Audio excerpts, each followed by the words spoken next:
Carrying on, Michael Singer's book, Living Untethered. It's a New York Times bestseller. I'm up to page 84. You honestly believe that what you made up is how it should be. The truth of the matter is, that's absurd. There is no way what you made up in your head, based upon your very limited past experiences, has anything to do with what's supposed to be happening in the real world. Think about it for a moment. What you want the weather to be has nothing to do with what it's going to be. The weather has to do with meteorology, not your preference system. If you really want to know why it had to rain on your day off, go study science. A wise person realizes that the world is not going to unfold the way they want it to because it's not supposed to. No two of us agree how it's supposed to unfold.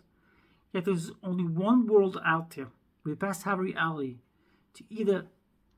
leave reality to either science or God. Not to everyone's individual preferences. The world in front of you has the power of reality behind it. It is unfolding in accordance to the influences that made it be the way it is. And there are billions of influences going back billions of years. In contrast, you're just making up how it's supposed to be based on the impressions you held inside from your past. When reality doesn't happen that way, you say reality is wrong. I don't like that. It should not have happened. Here's a technique for getting perspective. Put your mind in outer space and realize that there's nothing out there but 99.999% emptiness. There's just empty space between all the stars. Your nearest star after the sun is 4.2 light years away. To get an idea of how far that is, imagine holding a light beam above the Earth. Now let it go for 1 second. In that 1 second, the light circumnavigated the globe 7.5 times. Travel at that speed every second for 4.2 years, and you'll reach the next star. There's pretty much nothing but empty space in between. We call it interstellar space.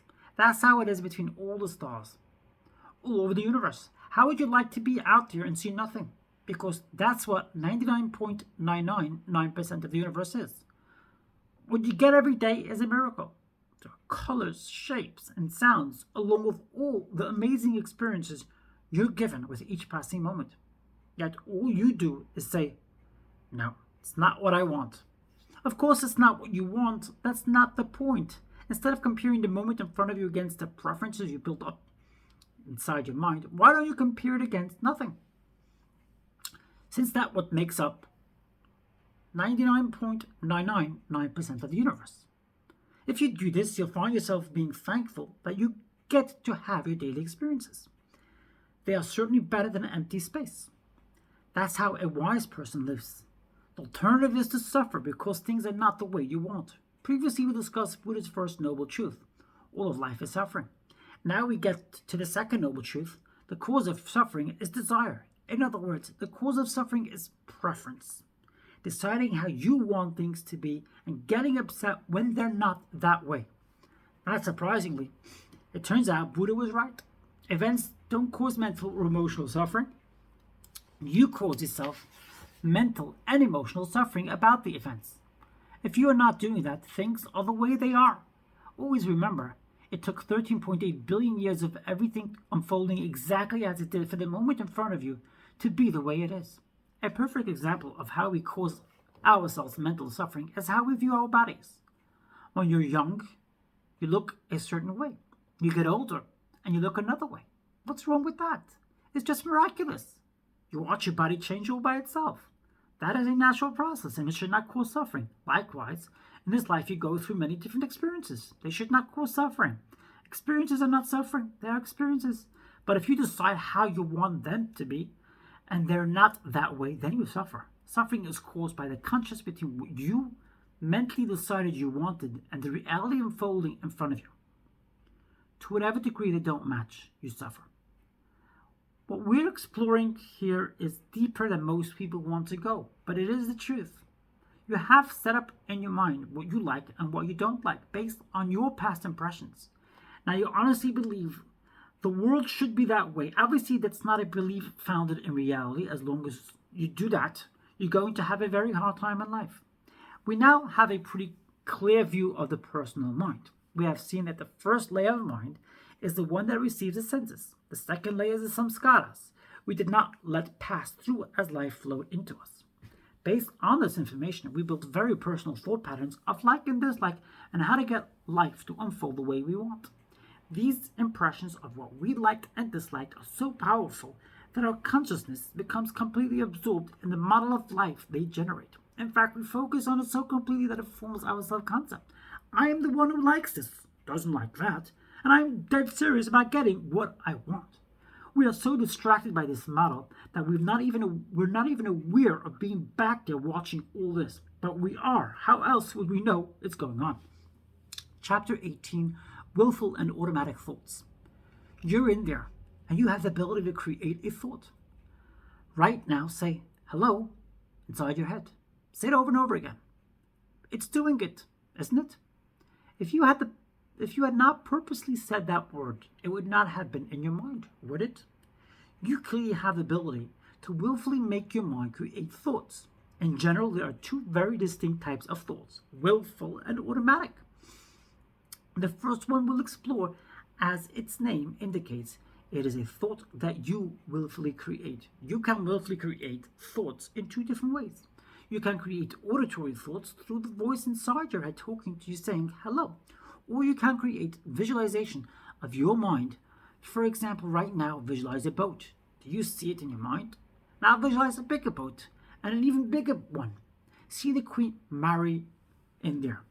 The boat would not be in there unless you purposely willed it to be. Once again, we see that you clearly have the ability to make your mind create thoughts. There's another category of thought besides willful thoughts, automatic thoughts.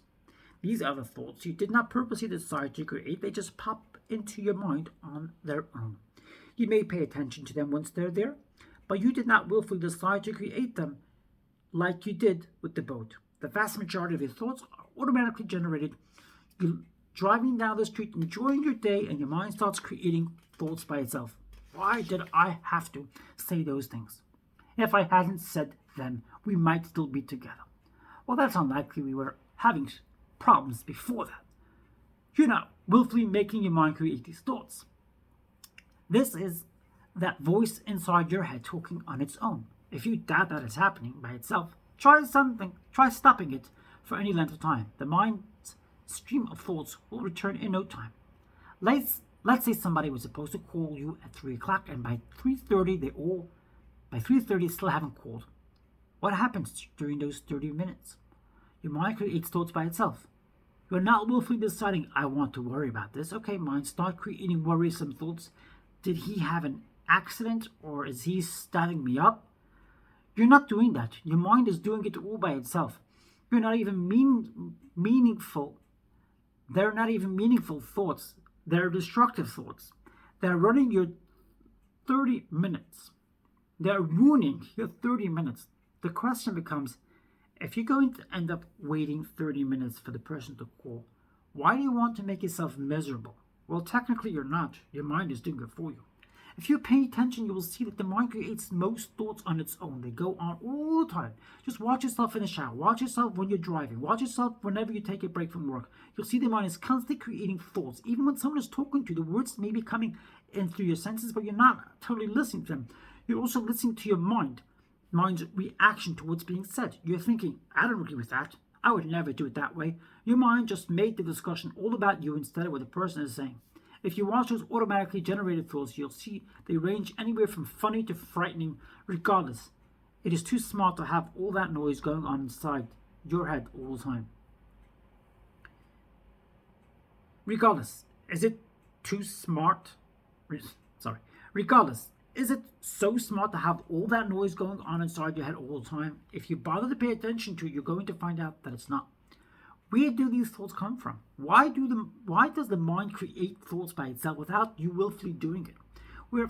We've actually already discussed this. When you store a samskara, an unfinished mental and emotional pattern, that pattern will not sit quietly inside of you. Anything that ever got stored inside your mind because you resisted or clung to it is trying to release. It's an energetic reality. Like Newton's law of motion. The energy cannot stay in there unless you continuously assert an opposing force of will to keep it there. That's why it keeps coming back up. Mommy yelled at you 25 years ago, and that hurt you. Now suddenly somebody mentions their mother yelling, and all the emotional and mental issues come up inside of you. Why? That blocked energy is always trying to come up every single millisecond, just like in a dammed up river. The blockage is trying to release its pent up energy. It is not comfortable staying inside you. So you have to constantly assert your willpower to hold it down. How much energy are you wasting keeping all this garbage inside? Just as your body is always trying to expel impurities, so your mind is trying to get these mental impurities out. That is what is happening when your mind creates its own thoughts. Sometimes you'll be able to trace those thoughts back to their source. Other times it's not so easy. The important thing to realize is there's always a reason why your mind creates one thought versus another. Let's go back to the example of someone being late with a phone call. Your mind could begin creating worrisome thoughts about what you might have done to upset them so much that they aren't calling. But that is not the meaningful question. The meaningful question is, why did that possible reason come up versus any other? Turns out when you were 10 years old, somebody once said, "You're right, I didn't call you. It was on purpose because I didn't like what you did." Now, years later, when somebody doesn't call, that comes back up. What if years ago, when a person didn't call, the reason was they wanted to surprise? What if years ago, when a person didn't call, the reason was they wanted to surprise you by personally coming by with a special gift? Now, when someone doesn't call you, you feel a little excited about what might happen next. These impressions get left inside. They will continuously try to release pent-up energy, and they will end up determining the thoughts of your mind. They will end up determining the thoughts your mind creates on its own. This is the nature of almost all your automatic thoughts. They are not to be seen as some important truth or great insight into what is really going on.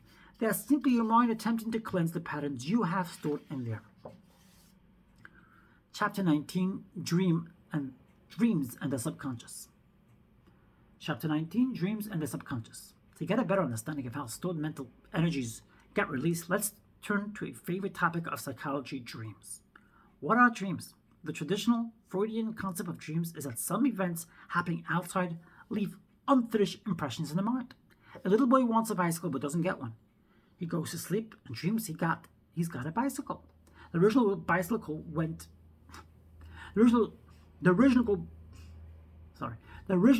event didn't sit well, so the boy pushed it away in his mind. He suppressed it. When he went to sleep and was not controlling his thoughts as much, the mind was free to release what it had not been free to express while the boy was awake. We all experience this type of dream fairly regularly. A charged event from the waking world finds its way into our dream world. You are not willfully doing this. It is the mind trying to release built-up energy patterns. There are all kinds of dreams. Freud called the dreams we've been discussing basic wish fulfillment. It is a samskara formed in the waking mind, releasing energy by creating the thought you watch while you're asleep. These thoughts that make up your dreams are not that different from the automatic thoughts going on in your waking mind. They are certainly much more vivid, especially in their imagery. This is because when you're sleeping, the mind can't focus completely on creating the thought. It is not busy being distracted by the senses or the many other layers of thoughts and emotions going on. In addition, you're not willfully pushing the thoughts away. This is why the mind is so much more creative when you fall asleep. It can create an entire complex world in full 3D and Technicolor. Most people can't do that when they are awake, though obviously their minds are perfectly capable of doing so. Once you stop suppressing uncomfortable experiences, one thing you're going to realize is that there really is no subconscious mind, per se. The conscious mind and the subconscious mind are actually the same one mind, and the only reason we see a difference is because we artificially created a division. To understand this, imagine looking around a room and people. Imagine looking around a room of people and saying, the people on the right side of the room, I'm comfortable with those people. The people on the left side of the room, however, I'm very uncomfortable with them.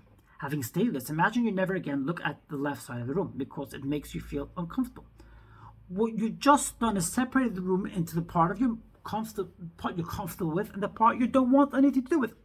The latter part exists, but no longer exists for you.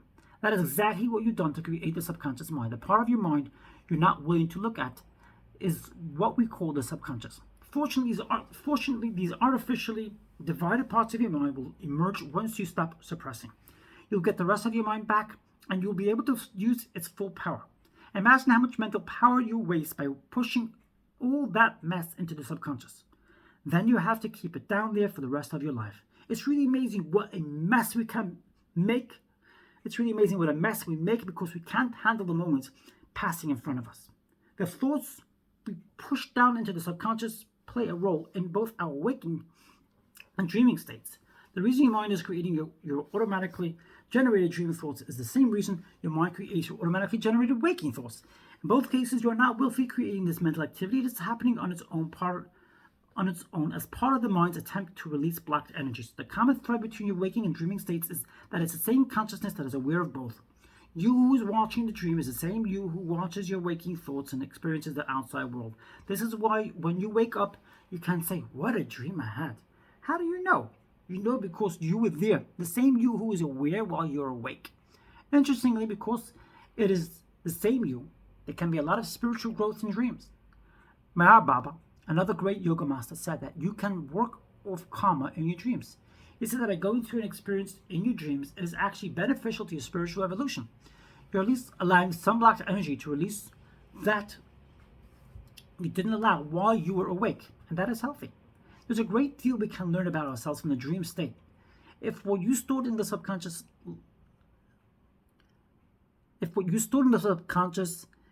was more traumatic than simply not liking what happened or not getting what you wanted, what happens? Some things are much harder to deal with than just preferences.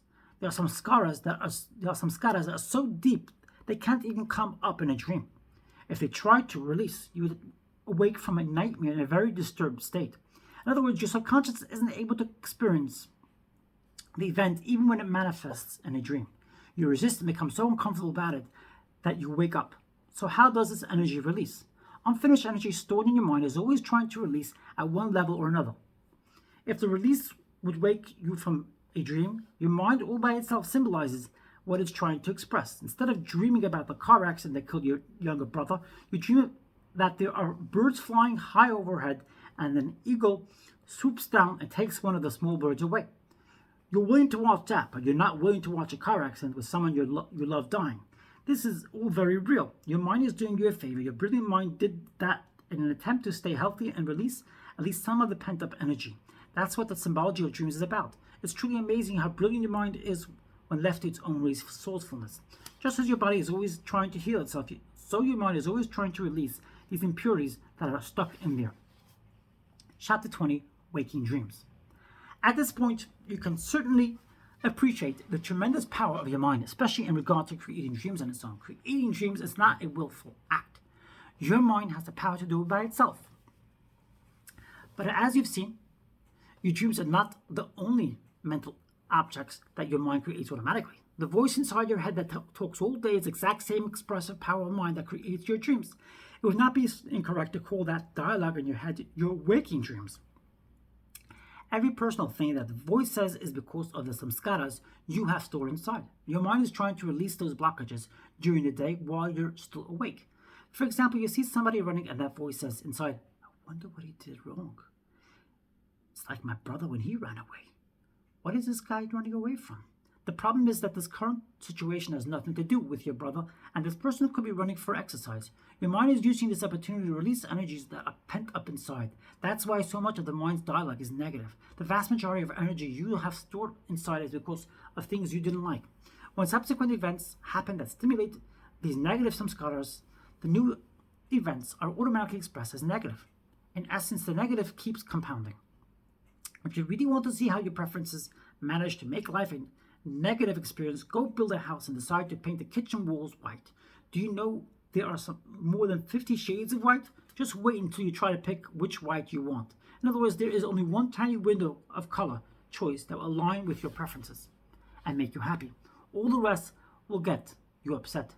Just look at the odds you're up against. There are billions of things that can happen in life that don't match your preferences, and there are only a few that do. Under these conditions, the probability that life is going to be a negative experience is extremely high. This is not because life is negative, it's because the only thing that isn't negative to you is that which exactly matches your preferences. It's so important to understand this. You have set up a system in which you can't win. You have expanded what can bother you to include all experiences that remind you of what bothered you before. What is more, life almost never totally satisfies you because everything has to be exactly what you want to a T. This shows you the power of past and present preferences. The more preferences you have, the less you will be okay. So far, we've learned a lot about mind. We began with an understanding of empty mind. Then we discussed the here and now layer of mind, which internally renders the images being received by the senses. On top of that layer of mind, the real trouble begins. You in there, the conscious entity that knows you're in there, use the power of will to keep certain images from passing right through. This resulted in the layer of mind called the samskara layer. It holds the impressions you stored from your past that are the basis for your personal preferences. And if it's not enough that you built this entire structure in your mind, you then committed your life to thinking about how to serve it. Your consciousness is pretty lost, constantly focusing on this false mental concept of self. Fortunately, there's a way out. It's called witness consciousness. If you can learn to sit back and simply watch that voice inside of your head, you can free yourself. This is not about shutting up the voice. Don't ever fight with your mind. You're the one who did this to your mind. How dare you complain about the mind? If you keep eating food that makes you sick, do you yell at the food? Of course not. You change your behavior likewise. Since it is these stored samskaras that are messing up the greatness of your mind, you change your inner behavior. The way to do this is quite simple. Release the samskaras you've already stored and don't store anymore. Easier said than done, but we'll certainly explore how to do this. One thing complicates our task. The mind is not the only force making it difficult to find peace inside. There are also emotions. It's bad enough that the mind is constantly releasing stored energy through that inner voice. But the mind has a little sister, the heart. The heart can create emotions that make it really interesting to live in there. Sometimes it's like there are volcanoes going on inside. And other times, your inner state is so beautiful you just want to melt into it. What's going on with that? And more importantly, what can you do about it? As you might expect, that is exactly what we're going to do. That's exactly where we're going as we continue our journey into exploring what it's like to live inside yourself. The heart. Understanding emotions. Examining the nature of the world around us, as well as by the way, we're up to chapter 21, Understanding Emotions. Examining the nature of the world around us, as well as the nature of mind, teaches us a lot about ourselves. One thing becomes pretty clear. It's not always easy living inside. The thoughts being created by the mind can be very uncomfortable, and the words coming in through the senses can start a veritable firestorm within. On top of all this, there's something else we experience inside that can be even more disturbing than thoughts: emotions. Emotions are very different from thoughts, but most people don't bother to separate them. The combination of your thoughts and emotions make up what can be called your psyche, or your personal self.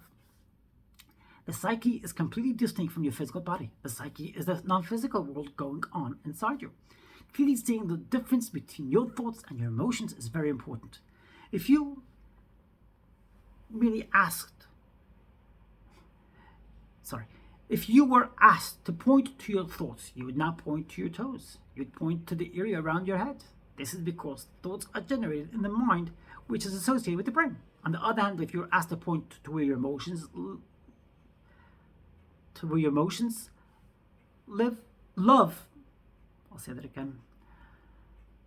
On the other hand, if you were asked to point to where emotions live, love comes from, you'd point to your heart.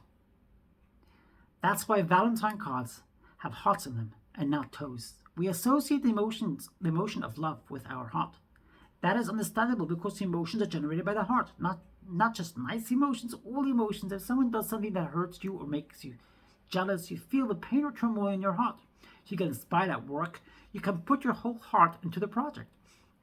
This is not referring to your physical heart. You can't put that into the project. What we're referring to is your spiritual heart or your energy heart, which we'll soon discuss in great depth. Your emotions are not physical. You can be standing next to someone who is experiencing joy or sadness, and they don't necessarily show it. Emotions are not something you see. They are something you feel. In fact, the word the words emotions and feelings are interchangeable. Just like you experience your thoughts inside your experience, just like you experience your thoughts inside your experience. There's a problem with the way the words written here. Just like you experience your thoughts inside, you experience your feelings inside. Let me repeat that. Just like you experience your thoughts inside, you experience your feelings inside. Nonetheless, your emotions are completely different from your thoughts. Let's examine this difference. As we previously explored, your mind creates thoughts and presents them to you in two different ways. One is verbally via the voice inside your head, and the other is visually in your mind's eye. Your heart communicates quite differently. Your emotions do not talk to you verbally. They're not simply a voice inside your head saying, I feel so jealous. The voice says that because you feel jealous, there's a feeling, a sensation. That is what an emotion is. That's why we use the word feelings when we talk about our emotions, as in, he hurt my feelings. Saying this means the interaction with the person created an emotion inside of you that was uncontrolled, uncomfortable. Thus, you have verbal or visual thoughts inside your head, your mind. And you also have those totally different things called emotions emanating from your heart. They're actually vibrations. They don't form specific objects like thoughts do. They're more etheric. Emotions are more like clouds instead of different objects. I'll repeat that. Emotions are more like clouds instead of defined objects. They come up and can be like waves flowing over you. They flush what we call your aura or energy body. Emotions are simply the sensation of experiencing a change in your energy. Like Obi-Wan in Star Wars put it, I felt a great disturbance in the force.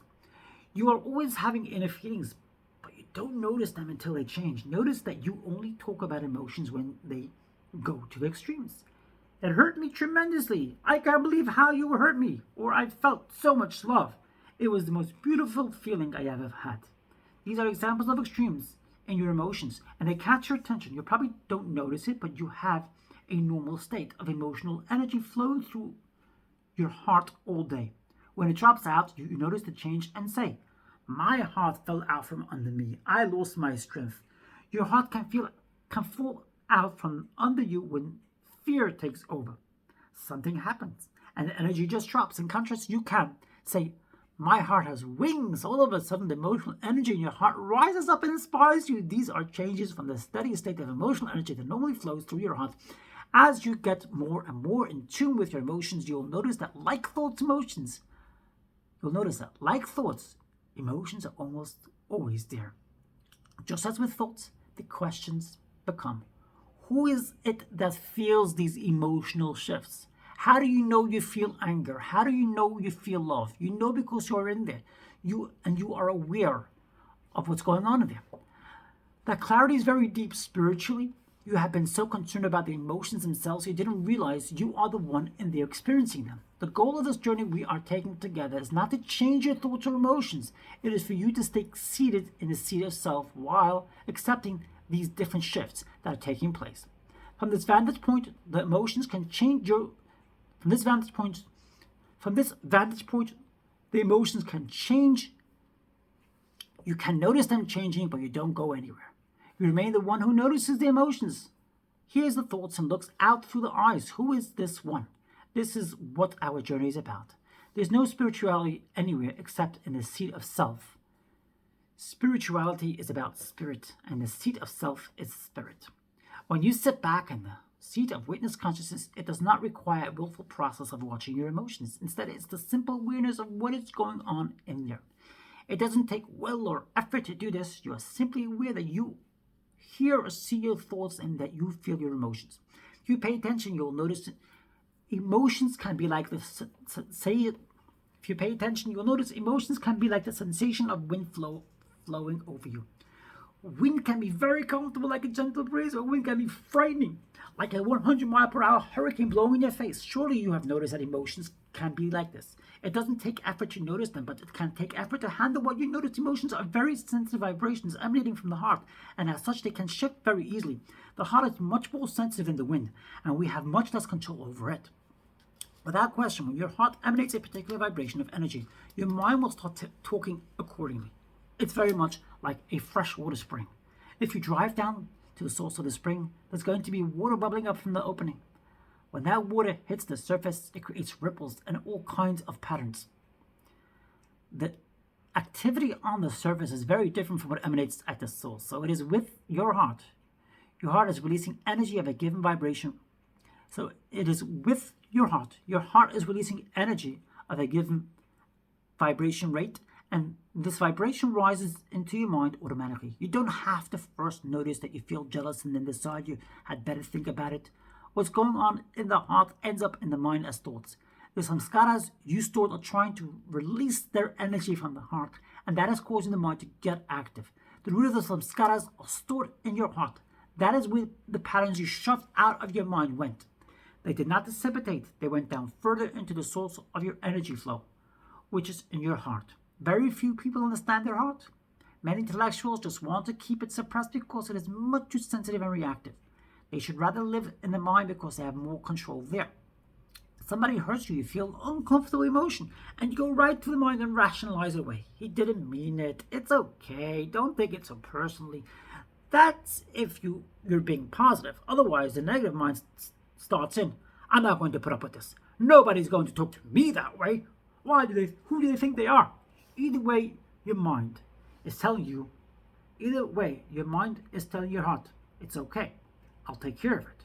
You're simply directing your awareness to your mind so you don't have to feel the difficult emotions emanating from your heart.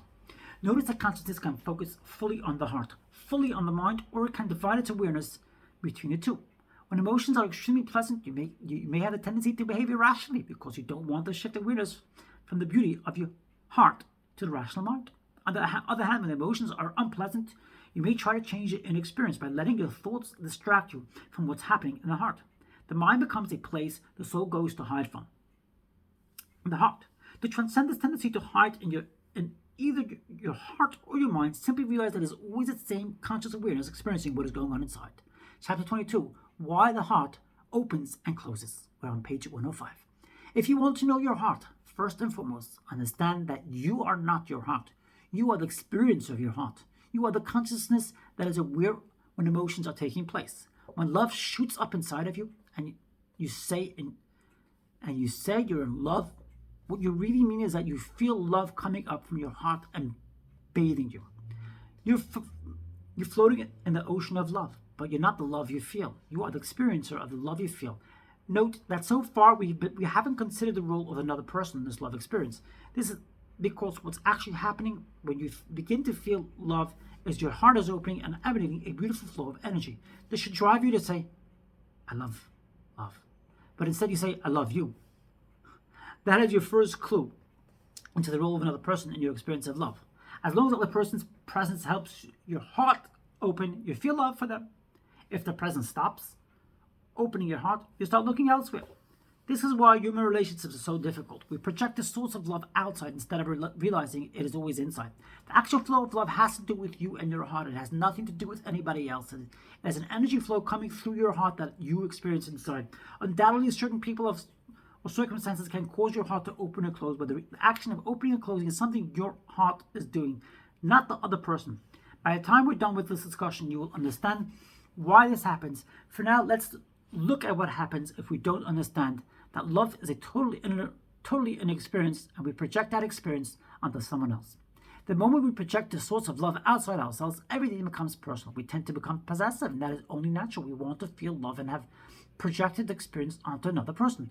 To keep feeling that love, we have to keep the other person. The very human emotions of jealousy, need, and dependency result from this. Likewise, if we are feeling the flow of love and our lover does something we don't like, we feel close and hurt. These are just other feelings that can emanate from the heart. If you want to continue feeling love, you have to learn how to deal with emotions that open and close the heart. It's like learning to play an instrument. At first, you don't know how to do it. You're going to make mistakes and learn from the experience. The heart is very sophisticated. The heart is a very sophisticated instrument that very few people know how to play. If the heart opens, they try to possess the things that help it open. If the heart closes, they try to protect themselves from the things that cause it to close. Since you have to live with the consequences of your action, it can be life-changing to understand why the heart opens and closes and who is it that notices. You do notice that your heart opens and closes, right? Regardless of whether a person has studied yoga or even meditated in their life, everyone understands the heart can open and close. When the heart is open, you experience a more uplifted state than at other times. When the heart is closed, it's very difficult and painful to live with. Unfortunately, most people don't have the slightest idea what's going on when this happens. If they were told right now to open their heart, they wouldn't know what to do. They know how to clench their fists, blink their eyes, and even create a thought, but they don't know how to willfully open their heart. Generally, the heart opens and closes on its own, and people just have to live with the consequences. Better be careful about your heart. You can get so involved in the initial rush of energy when it comes. You can get so involved in the initial rush of energy when it opens that you get carried away. People have been known to say, "I'm totally blown away. I'm so in love. I don't care where I live. I'll live outside in a tent as long as I'm with them." Let's see how long that lasts. When the heart closes, it becomes, "I don't ever want to see them again. I don't care what they say. I don't even want to talk to them. I can't believe they did that." If you get lost listening to the closed heart express itself, you might not want to see where you end up. Your heart is a thing like an appliance. It's an appliance that emanates vibrations of energies. Like an appliance, it needs a healthy power source. When the heart is closed, you don't feel positive energies or a constructive purpose. It can get pretty hard and uncomfortable in there. Sometimes it feels like a rock inside your chest. You definitely don't want that. So in an attempt to avoid experience, your mind starts making up stories of what to do. "I'm going to leave them. They'll be so sorry." Can we talk honestly about this? The generation of these thoughts is just a process that happens in the psyche. When the heart closes, the energy flow is not strong, and this results in negative thoughts. It takes energy to raise things, and that includes the level of your thoughts. When the heart is closed for a period of time, people can even go into deep depression. That doesn't happen when the heart is open. Note that whatever state the heart is in, it feels like it's going to stay that way. Yet, you've seen at different points of your life that the heart does change if given the chance. People get so lost in the experience of the blocked heart that they ruin their lives over it. What the mind says when the heart is closed is not you. It's just the mind expressing the state of the closed heart. You are the one who notices. What if your heart is in an excited, open state? You're just as dangerous because you think it's not going to change. Generally, something is going to happen that curbs enthusiasm pouring through your heart. If there is a reason that the heart opened, then there is a reason it can close. The world keeps changing. Your mind keeps changing. Everything keeps changing. Therefore, if you can point to a reason why your heart is open, be careful. It will change. If you can point to a reason why your heart is closed, don't worry. It will change. If you let it, your heart will go through fluctuations. As different situations cause it to open and close. When you don't understand this, you just react to your heart. It takes a truly great being to understand the heart.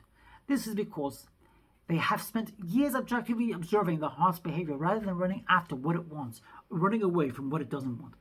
A very important aspect of spiritual growth is understanding the dynamics of the opening and closing of the heart. In order to fully explore why the heart opens and closes, we must first bring our discussion to a deeper level. We said earlier that you experience three things inside yourself: the world coming in, the thoughts of your mind, and the emotions of your heart. Truth is, there's a fourth thing you experience in there. It is in there all the time, but most people are so lost in the first three, they don't focus on this fourth object of consciousness. Nevertheless, there is a very powerful energy flow inside of you. In different cultures, it has been called by different names, such as Shakti, Chi, or Spirit. For the purpose of our discussion, we will use the traditional yogic term Shakti. Once you quiet down enough, you will realize this energy is constantly flowing inside of you. You sometimes even make references to it when your energy level suddenly changes. You say things like, "When she told me she loved me, I got so filled with energy, I was floating on a cloud. You could feel it rushing through me for days." In other situations, you say, "When she told me it was over, I hardly had the energy to drive home. It left me so drained I couldn't go to work for a week." These statements are referring to the surface level of the energy we're discussing. There is a much deeper core flow that you will experience as you transcend your personal self. It is this deeper energy flow passing through the open heart that you experience as a sensation of love.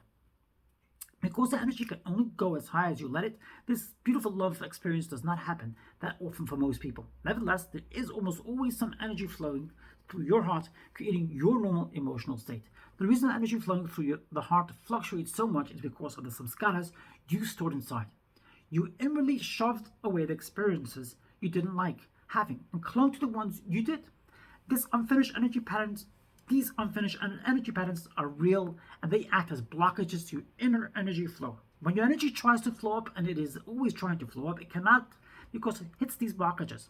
The energy of the Shakti flow is much subtler than that of the samskaras, so the Shakti can go no higher. Before we delve further into the Shakti flow, let's take a look at what happens when a blockage gets hit or activated by a life experience you may never have thought about, but you know. You may never have thought about it, but you know all too well what happens. When any particular blockage gets hit, the energy held in that blockage activates, and you start feeling the emotions and thinking the thoughts that are associated with the past experience. Your inner state becomes dominated by the unfinished energy patterns stored inside, and you become totally lost in them. In this state, you are not in charge of your thoughts or emotions, nor are you in charge of the opening or closing of your heart. Activated samskaras. The activated samskara has taken over your life. If you are not careful, it will determine your future by the choices you make in that unclear state. Here's an example of what mind sounds like when a samskara has been hit. I can't believe he said that. My father used to say stuff. I can't believe he said that. My father used to say stuff like that to me, and I hated it. That's why I left home so young. No way am I going through that again. I don't need to be in a relationship with someone who reminds me of my father. As logical as that may sound, it's not. The person you're interacting with is not your father. And if you didn't have those same samskaras left from your relationship with your father, you would probably be handling your current relationship much better in the truest sense. What was said didn't bother you. It hit the samskara. And the activated samskara bothered you. Regardless, to protect yourself from the disturbance, you close your heart. Your samskaras are what cause your heart to open and close. Chapter 23, Dance of the Energy Flow, page 112. There is a very important interaction between the energy flow and your blockages. By the way, this is page 111. There's a very important energy. Let me start again. Chapter 23, Dance of the Energy Flow. There is a very important interaction between the energy flow and your blockages. The energy is trying to come up, but it can't because you store these unfinished patterns from the past. It is these past impressions that determine your preferences in life. If someone manages to stimulate a negative past impression, you will not like them. If they manage to stimulate a positive past impression, it may be love at first sight. It is very dangerous to live this way. You are not in charge of your life. Your past impressions are. If you work on yourself, there will come a time when you fully understand your heart.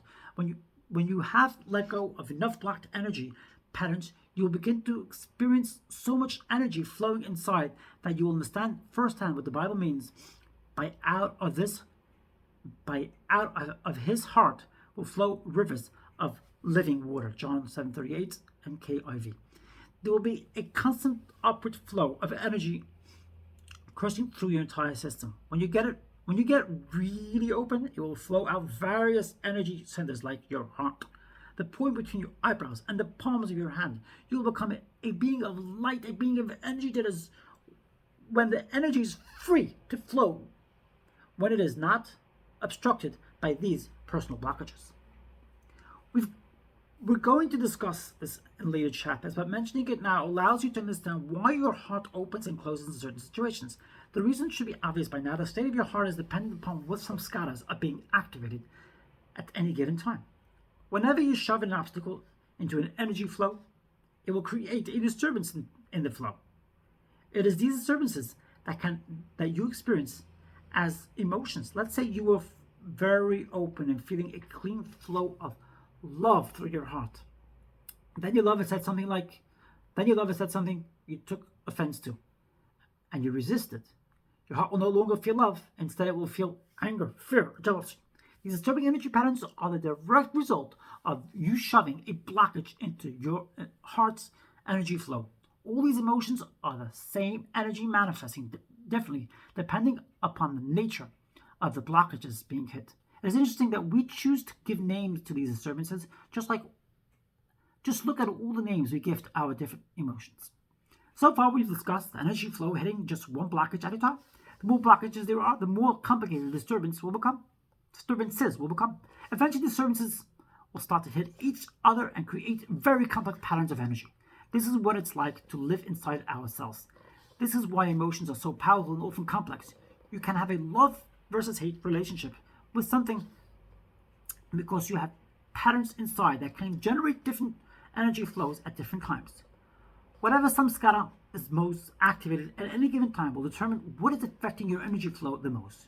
We are very complex creatures to predict, and this is why. Unfortunately, things can get even worse. At some point, enough samskaras can be shoved into the heart so that you become totally blocked, tired, and completely uninspired. Your naturally uplifting energy flow stops supporting you. This is the power of these samskaras. They totally run our lives. Remember that your energy is always trying to flow. The only reason it can't is because it's blocked. Like in a dammed up river, the flow tries to find a way around the blockages. To the extent that some energy can navigate around a blockage, you'll feel some strength. But the energy flow but that energy flow is conditioned by its ability to continue flowing that way. If something happens that stimulates yet another slow blockage, the energy flow will be affected accordingly. This is why people have so many moods and why they cannot be trusted to remain steady in their behavior.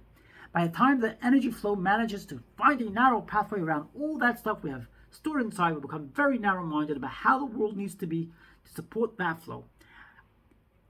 Our entire personality, with its very particular likes and dislikes, is simply the expression of the pathway the energy managed to find. Our ability to feel love, joy, and inspiration is determined by how much energy makes it through the blockages. Now you understand why your heart is so sensitive. Depending upon how well the energy can navigate around the stored blockages, your heart will open or close.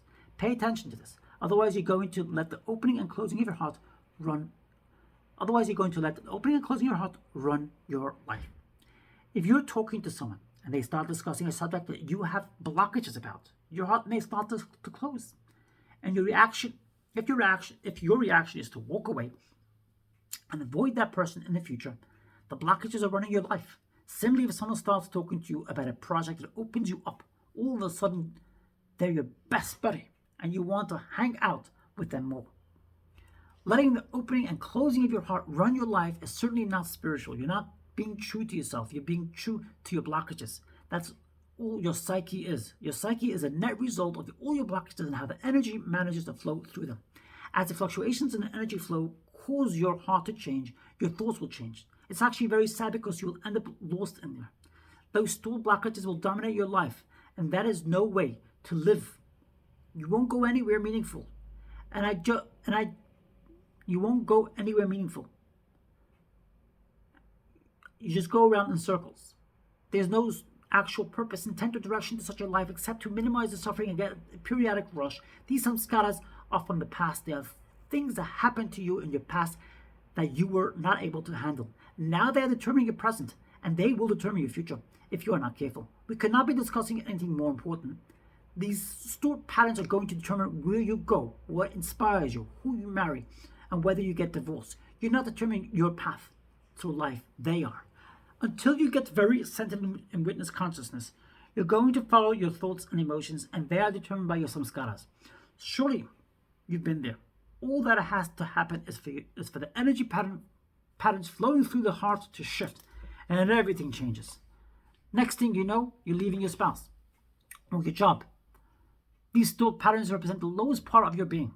They are the result of you not being mature enough or evolved enough to handle the passing events in your life. These patterns become stuck in you and are now determining your energy flow and your entire perception of life. Understanding the effects of these blockages helps explain why it's so difficult to make personal decisions. What you're trying to see is how one choice or the other will make you feel. Should I marry this person? Or should I wait until I establish my career? You're using these thoughts to see how the different choices will shift the flow of your energy through your blockages. The problem is you have so many conflicting blockages stored in there that what to do is not clear. Of course it's not clear. You're consulting your inner mess and expecting a clear response. All the while you're noticing that these thoughts and emotions keep shifting inside. The important question is not what to do about this. It is who is noticing all this. The same consciousness is aware of this entire process. The same consciousness is aware of this entire process going on inside. There may be many samskaras in there, but there are not many of you in there. There's only one consciousness watching all these competing patterns and identifying with them. When you become one integrated seer, the single witness watching all these different things pass by inside you are centered. You are clear, you are free. But when you don't sit in the seat of the witness and your sense of being is split amongst all these diverse inner patterns, things become very confusing. It's almost as though each path the energy takes through your field of samskaras creates a slightly different personality. You're one person around this friend, and you're another person around someone else. You can even have totally different inner dialogues going on when you're around different people. Look at what happens when you go to your childhood home or a high school reunion. The surroundings stimulate past samskaras, and you begin to think and feel the way you used to in that environment. Amazingly, in these situations, you feel completely at home with these different versions of yourself. People in the state struggle to find themselves. They feel they must choose which of these personalities is really them. The answer is quite clear. None of them are you. Please don't pick one of them and let that choice determine your life. None of your thoughts are more you than any other thought. You are the one who's experiencing the thoughts. There's not a single thing about those shifting energy patterns that is you. It is certainly difficult knowing what to do when all that inner commotion is going on. The only lasting solution is to realize that it's the same you noticing all of it. You are the one who is aware that your thoughts and emotions are shifting. It happens to us all the time. Just relax and be the one who notices. Be the one who sees the many. This is the path to self-realization. Page 117, chapter 24, the cause of moods and emotions. Emotions are generated when your core energy flow hits a blockage. To understand this, imagine walking up to a stream that's flowing with no impediments. There are no rocks, no other obstacles in the stream bed. Under these conditions, the water in the stream is going to flow in a very even, undisturbed manner. There'll be no eddies, sprays, or intersecting currents. This clear stream is analogous to your core energy flow, the Shakti. Both of these flows are perfectly pure and constantly flowing when in their natural state. What if we put a rock into the pure flow of the stream? All of a sudden, there are noticeable disturbances. There are eddies, split currents, and a spray where the flow hits the rock. Just that one rock caused a disturbance in the force. The same thing happens when we put blockages in the flow of Shakti. These blockages, these samskaras, create obstacles to the Shakti flow, and as such create disturbances in the flow. These inner ripples, spray, and eddies combined with the release of disturbed energy stored within the samskaras are what? These inner ripples, sprays, and eddies combined with the release of the disturbed energy stored within the samskara are what we call emotions. An emotion is caused by the Shakti hitting the blockages in your heart and shooting out to release the blocked energies. This creates enough disturbance to your normal flow that your attention gets drawn to these disturbed energies. Emotions are a release of blocked energy. This goes for both negative and positive emotions. Remember that samskaras got stored in there for a reason. You couldn't handle experience that happened. These blockages may have been in there for years, even decades, and when something hits them, they become activated and start to release that pent-up energy. By definition, the resultant emotions and thoughts will be very personal to you. After all, you're the one who held the blockages inside to begin with. You walk into a kitchen, smell a smell, and your entire state changes because it smells like what your mother used to cook. Just a smell and suddenly powerful change will come over you. Your heart will get softer or harder depending on how you interact with your mother. Most of the time, you have no idea what is happening. You just buy into the shift of your emotions and behave accordingly. You can now understand where your moods come from. When you reach a state of clarity, there are no moods. There's just the beauty of the clean energy flow feeding you day and night. In later chapters, we're going to discuss what it's like to get clean and clear, to live in a state where you are always high. Until you reach that state, it's just one mood after another as the energy shifts due to these thought patterns. From a yoga point of view, here's what happens on a daily basis in our lives. The energy flow comes up and it approaches the heart. It can do one of three things. First, if the energy is totally blocked by the samskaras or trying to go into the heart, you won't feel your heart.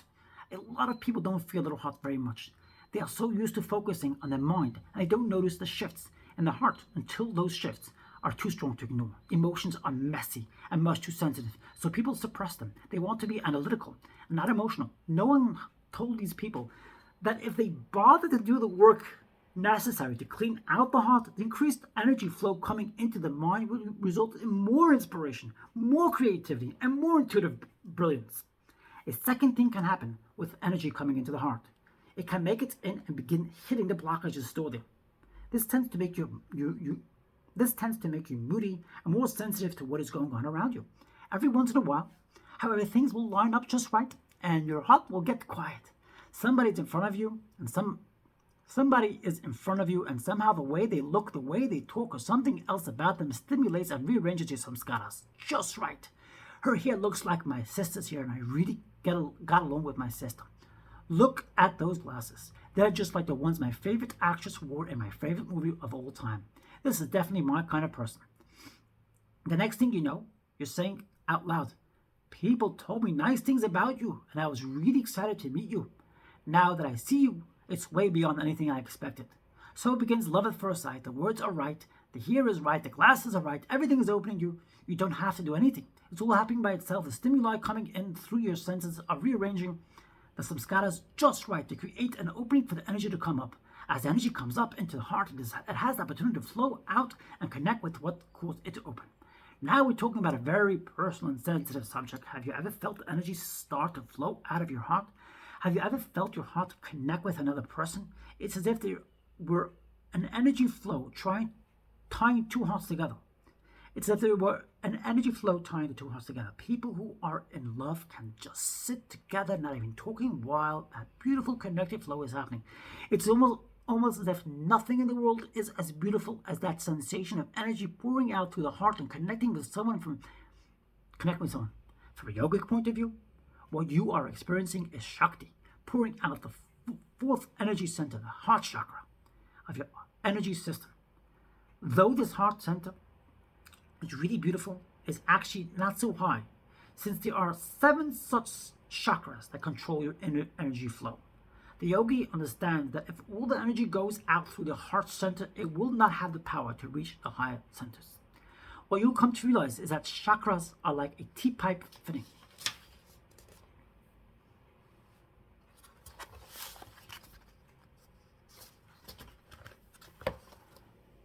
At the bottom,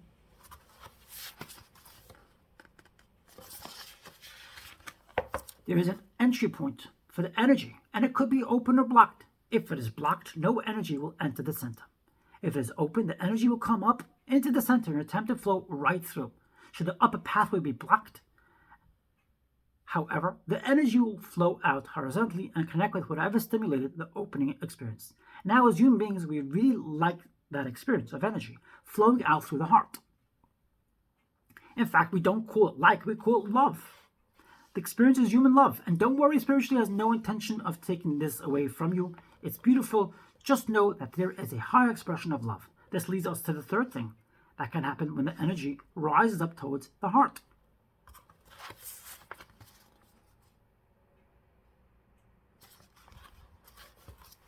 It can make it all the way through. At this point in our journey, all you have to do is understand. All you have to understand is if the energy makes it past the fourth center, there are energy experiences way higher than human love. This doesn't mean you don't experience connection with people and things. You actually connect at a much deeper level. People who say the human connection experience is the meaning of life have not experienced the higher centers. That's like saying food is the meaning of life or intimacy is the meaning of life. Yes, there are beautiful experiences. Yes, these are beautiful experiences, but they are conditional and they can come and go. The meaning of life is much deeper than that. There are much higher energy centers you are capable of experiencing, and the further you go into these centers, the more beautiful all of life becomes. But if you can't work with the heart center, you will never know the higher centers even exist. To begin to work with the heart, you must first be able to objectively watch as it opens and closes. What you will see is that the stored patterns from your past are getting activated by outside situations and causing the heart to open or close. Take our example of love at first sight. If you had met the same person 3 days earlier, when you were in a bad mood, your heart might not have opened. If you hadn't seen the movie with the actress she reminded you of, she might not have hit you just right.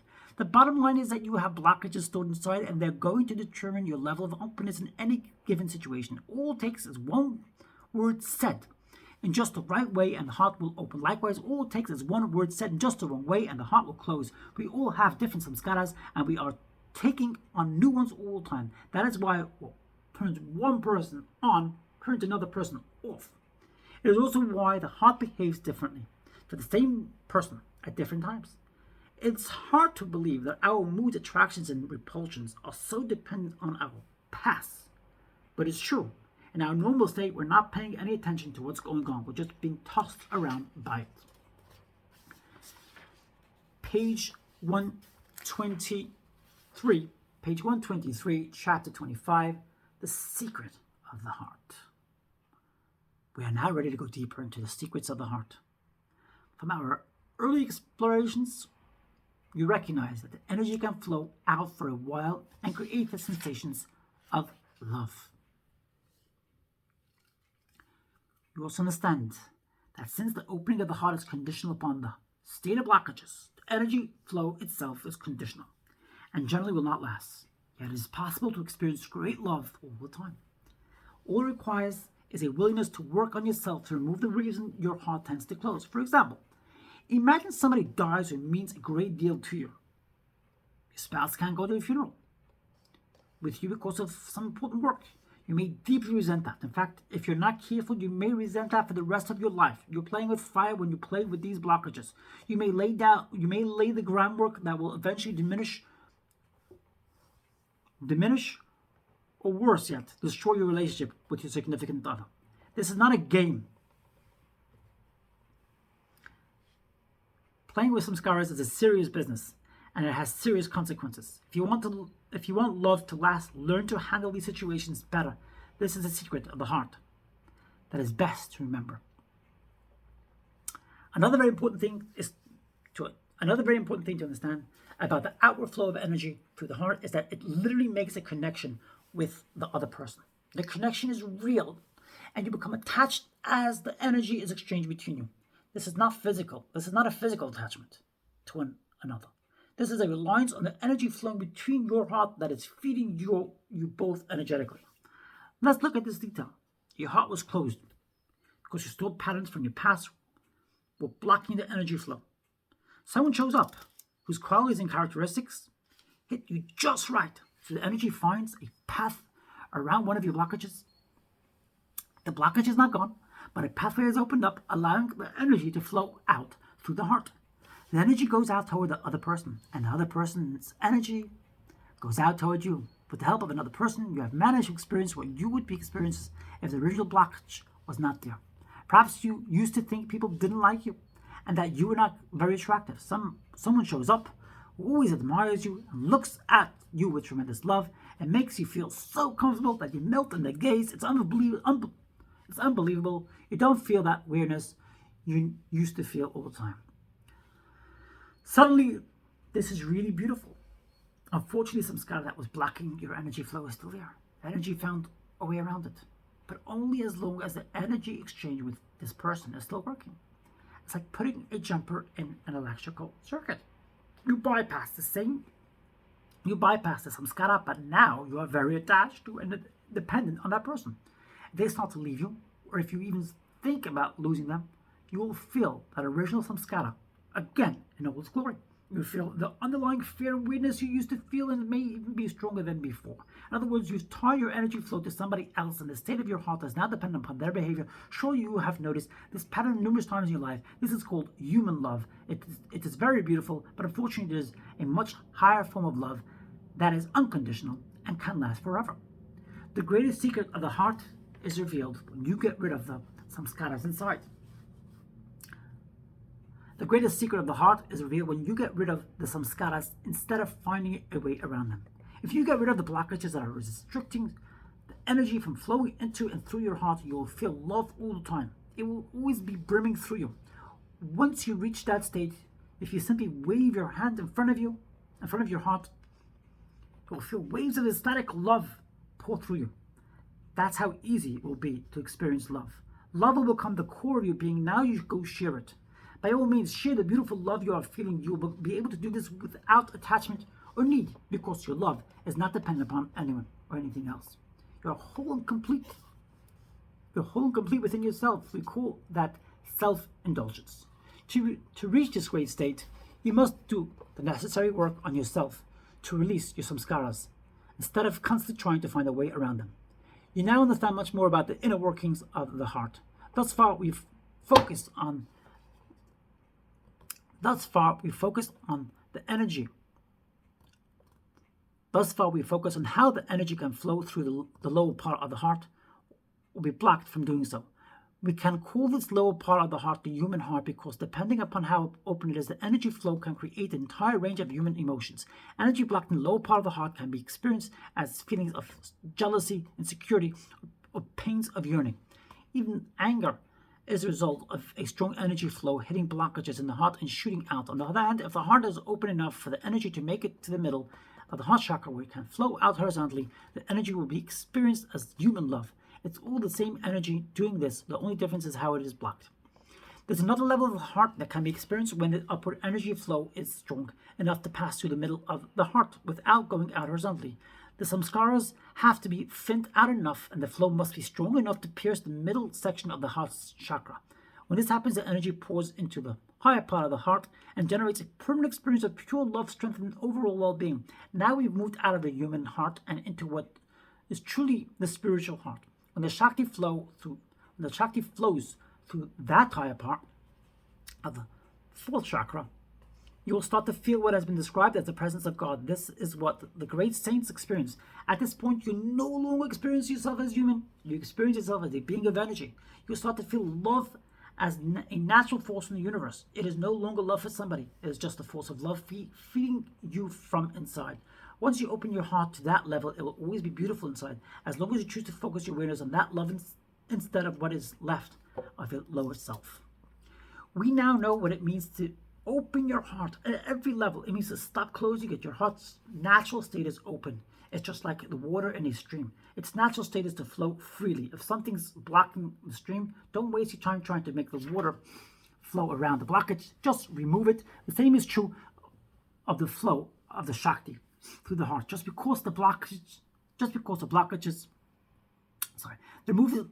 same is true of the flow of Shakti through the heart. Just remove the blockages and love will be your natural state. Removing blockages in spiritual purification. That is what life is all about. As you remove your blockages, the energy will start to flow freely, and love will no longer be something you need or something you look for. At this stage, love has nothing to do with another person or what job you happen to be doing. You feel love and inspiration all the time. You find that the natural state of your being is to love everything you do and everyone you see. You actually have to hold yourself back to contain your passion for life, because there's such a powerful flow of energy feeding you from within. This is the state Christ was describing when he said, "Man shall not live by bread alone, but by every word that proceedeth out of the mouth of God." Matthew 4:4. You no longer live solely for what is coming in from outside. Your energy is coming from within, effortlessly from its source. Your heart is one of the most beautiful things in creation. In time, if you work on yourself, you'll come to appreciate what you've been given. Not only can your heart feed you with unconditional love, but it is the gateway to the higher centers, the human predicament and beyond. Page 131, chapter 26, the human predicament. The most meaningful questions regarding quality of life are not about what you own or what you do. They are about how you're doing inside. Most people can relate to a response similar to, "There are moments that are so beautiful I wouldn't trade them for anything. But there are also moments I don't want to last for another second. In general, I work hard to keep it okay in here." Such as the human predicament. For most, that is a fair description of what it's like to live in there. So far, our discussions have laid the groundwork for understanding why it is that way. Throughout our lives, we've stored patterns inside ourselves, some skaras, based upon past experiences. We resisted. We then used these stored patterns to build a self-concept consisting of what we like and don't like, and have to get events in the world to unfold accordingly. If we succeed in our efforts, it's generally nice inside. If we don't, it's not. It's important to understand that every external event is the expression of all the energies that have come together to create that event. When this flow of the events energy comes into you, it must make its way through you. When this flow of the events energy comes into you, it must make its way through your mind and heart, and then ultimately merge into your consciousness. When you use your will to block an experience from passing through, the flow of energy has to find a way to keep moving. Energy can't stand still. Energy is power, and when it hits the resistance of your will, it is forced to circle around itself. That's the only way energy can stay in one place. The circle is such a powerful form in creation. It allows something to keep moving. It stays stationary. This is how some skaras are formed. These stored patterns from the past keep trying to release, but you keep pushing them back down, either consciously or subconsciously. By now you can see how these samskaras are running your life. To begin with, they keep coming up by themselves, and that alone causes suffering. To avoid this, you have to commit a major part of your life to creating situations that make it comfortable to live inside yourself. You end up relying on your brilliant and analytical mind to figure out how to be okay. Your mind does this by imagining what would work for you. It just starts making up things, playing make-believe. As these imagined thoughts arise, you can feel how they affect your blockages. You're trying to see how the world needs to be to fit you the best. What if this person was a certain way? What if that person hadn't said what they said to me? What if I changed jobs to become the boss so people would have to listen to me instead of me listening to them? Everything's going on in your personal mind. Everything going on in your personal mind is because you're either trying to match the stored patterns that will make you feel better or avoid the patterns that will make you feel worse. Both ways, the stored patterns are ruining your life.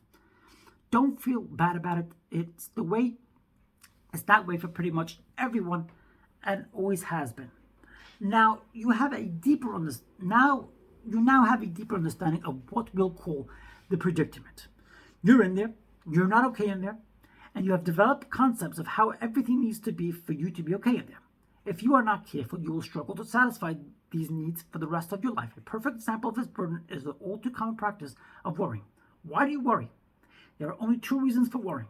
You either worry that you're not going to get what you want, or you worry that you're going to get what you don't want. This drives you to work outside in the world to satisfy your needs. But the root of the discomfort is just stored patterns from the past. You are deciding you need to do things outside in order to appease these patterns that are inside. This does not get rid of the stored patterns. It actually reinforces your commitment to them. Over time, they will continue to bother you. Let's say you feel lonely because you don't have someone special in your life. That sounds perfectly normal, but the truth is, having someone special in your life is your attempt to solve your loneliness. It does not address the cause of it. It's just like if you eat poorly and have a stomach ache, you may start looking for the Pepto-Bismol. If someone then asks you why you have a stomach ache, please don't say it's because you can't find the Pepto-Bismol. Finding the Pepto-Bismol is an attempt to compensate for your stomach ache. It's not related to the cause of it. The Pepto-Bismol may make you feel better temporarily, but unless you change your eating habits, the stomach ache will return. You'll find this is true for many things you do to compensate for your discomforts. Eventually, we wake up and realize that compensating for what's wrong is not good enough. We must solve the root cause of why we are not okay. There is a state within you that is always filled with love and a sense of happiness. You can either call it even new joy. It's not a joy you get tired of. It's a constantly upward flowing new experience of beauty. This is a solution to every problem you're having inside. Make it beautiful in there. Instead of thinking that the new job will do it, the new relationship will do it, or more money and popularity will do it, do the necessary inner work to make it beautiful inside. Notice that your problems will start with, I'm not okay in there. If you were okay, you wouldn't be worrying and complaining. You'd be in there enjoying the beauty of the experience you're having. Enjoy your inner state. Enjoying your inner state does not mean nothing will happen outside. Nobody is saying you don't interact with the world. You just don't interact with the world in an attempt to solve your inner problems. The outside cannot solve your inner blockages. All the outside world can do is temporarily allow the energy to go around the blockage or not hit it as much. This creates some relief, but it's not going to get rid of the blockage. Working on releasing inner blockages instead of struggling with life to get what you want, can seem like something is being taken away from you. But if that is being taken away from you, but if what is being taken away from you is causing suffering, this should not be a problem.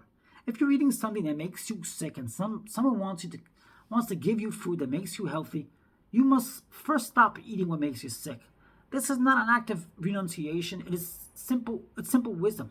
Taking on this inner work does not mean you don't get married, have a job, or fully put your heart into whatever you're doing.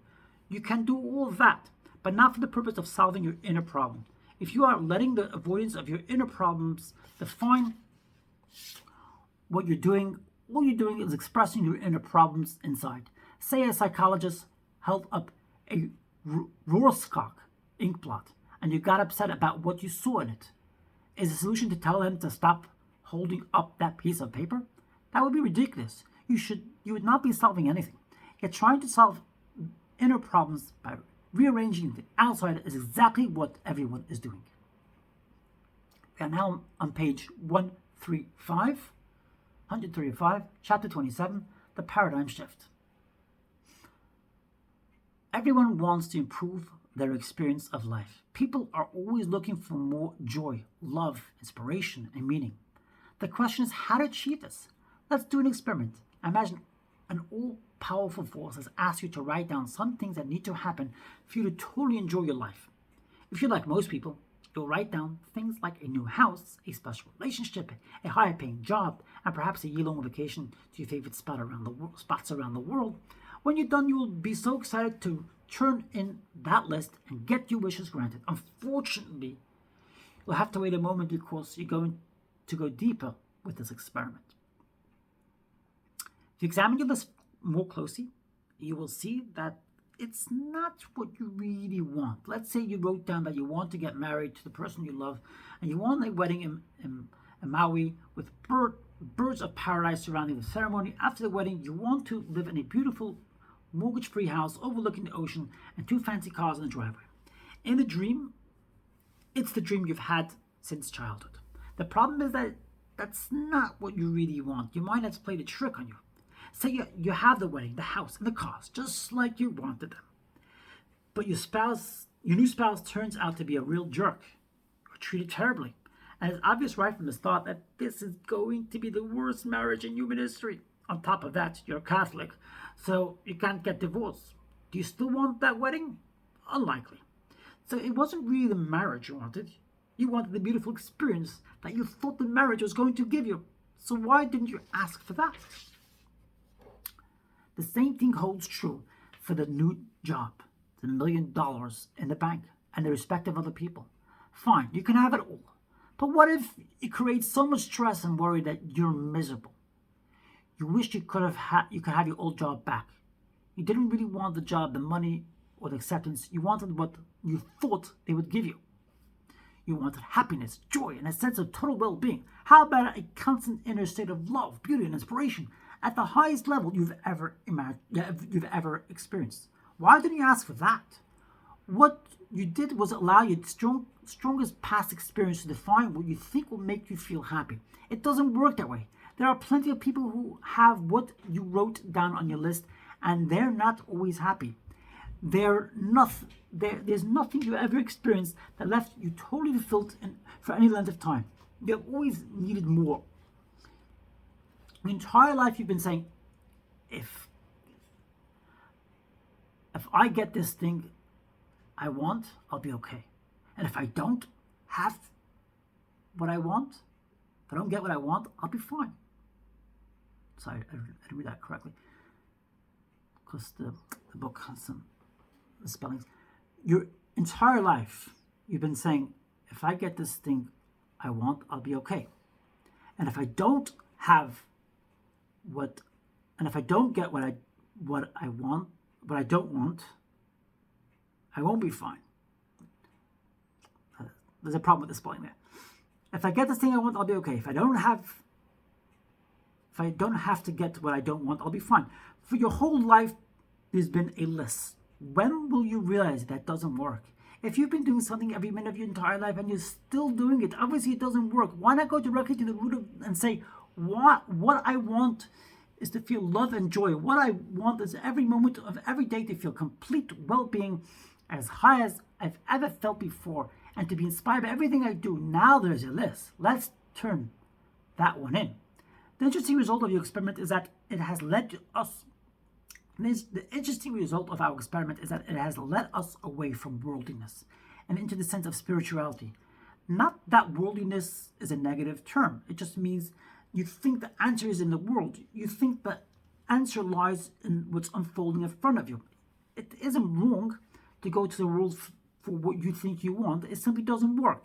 You're trying to find something outside that matches your samskara of the day. Once you get what you want or avoid what you don't want, that will no longer be your major desire or greatest fear.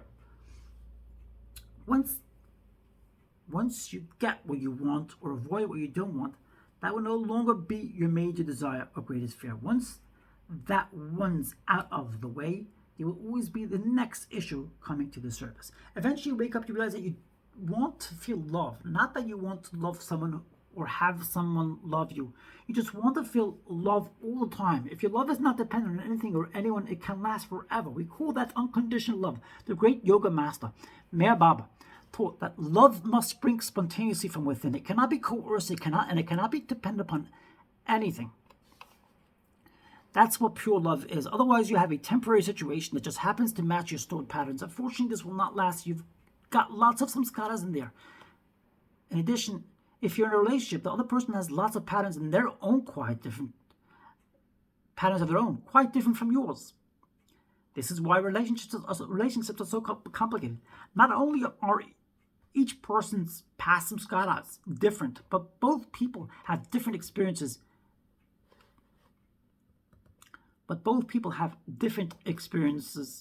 Ever try to add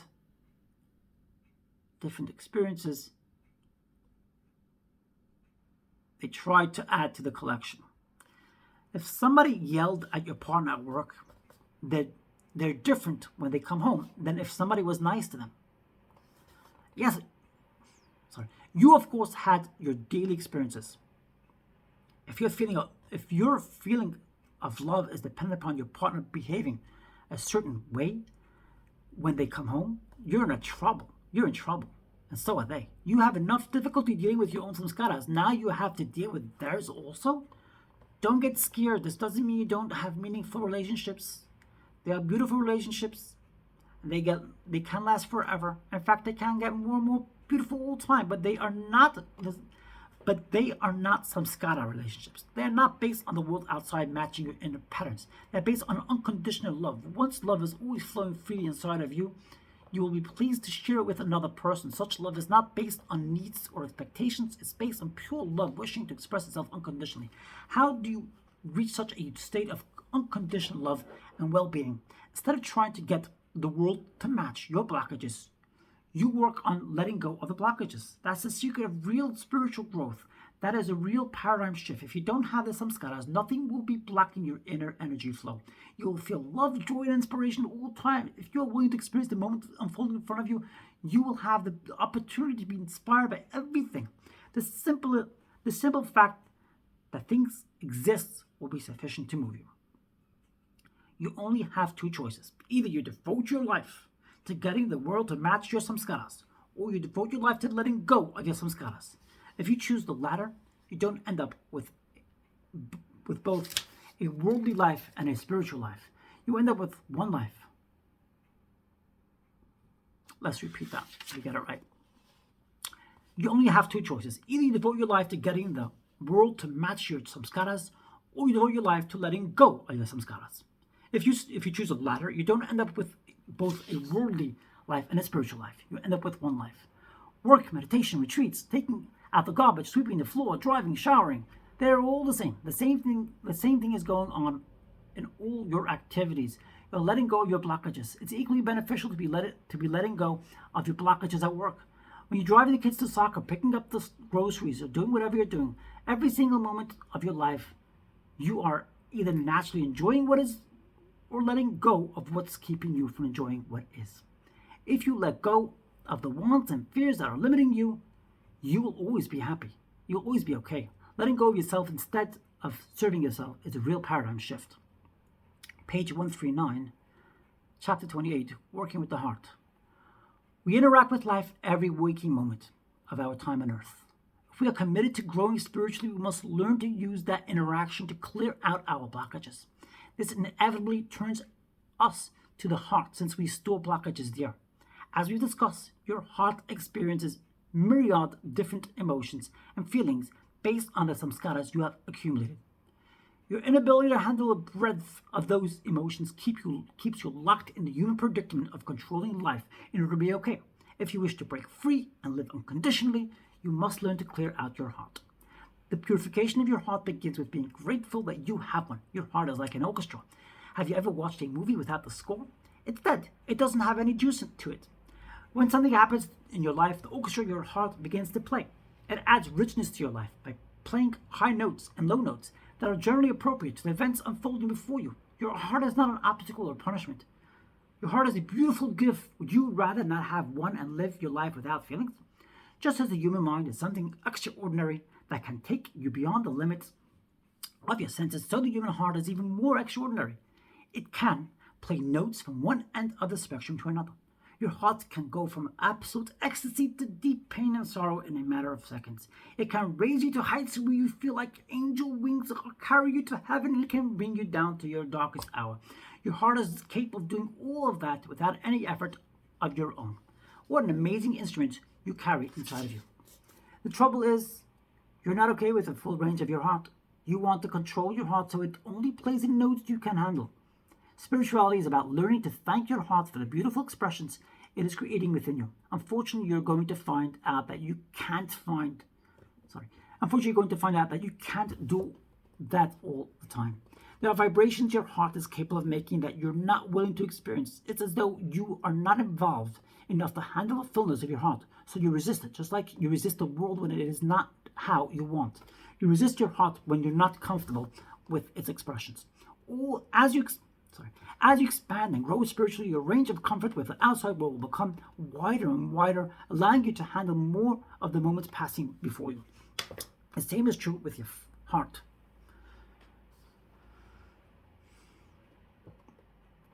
You grow spiritually through honoring your day-to-day experiences. You will learn to become more comfortable with your heart.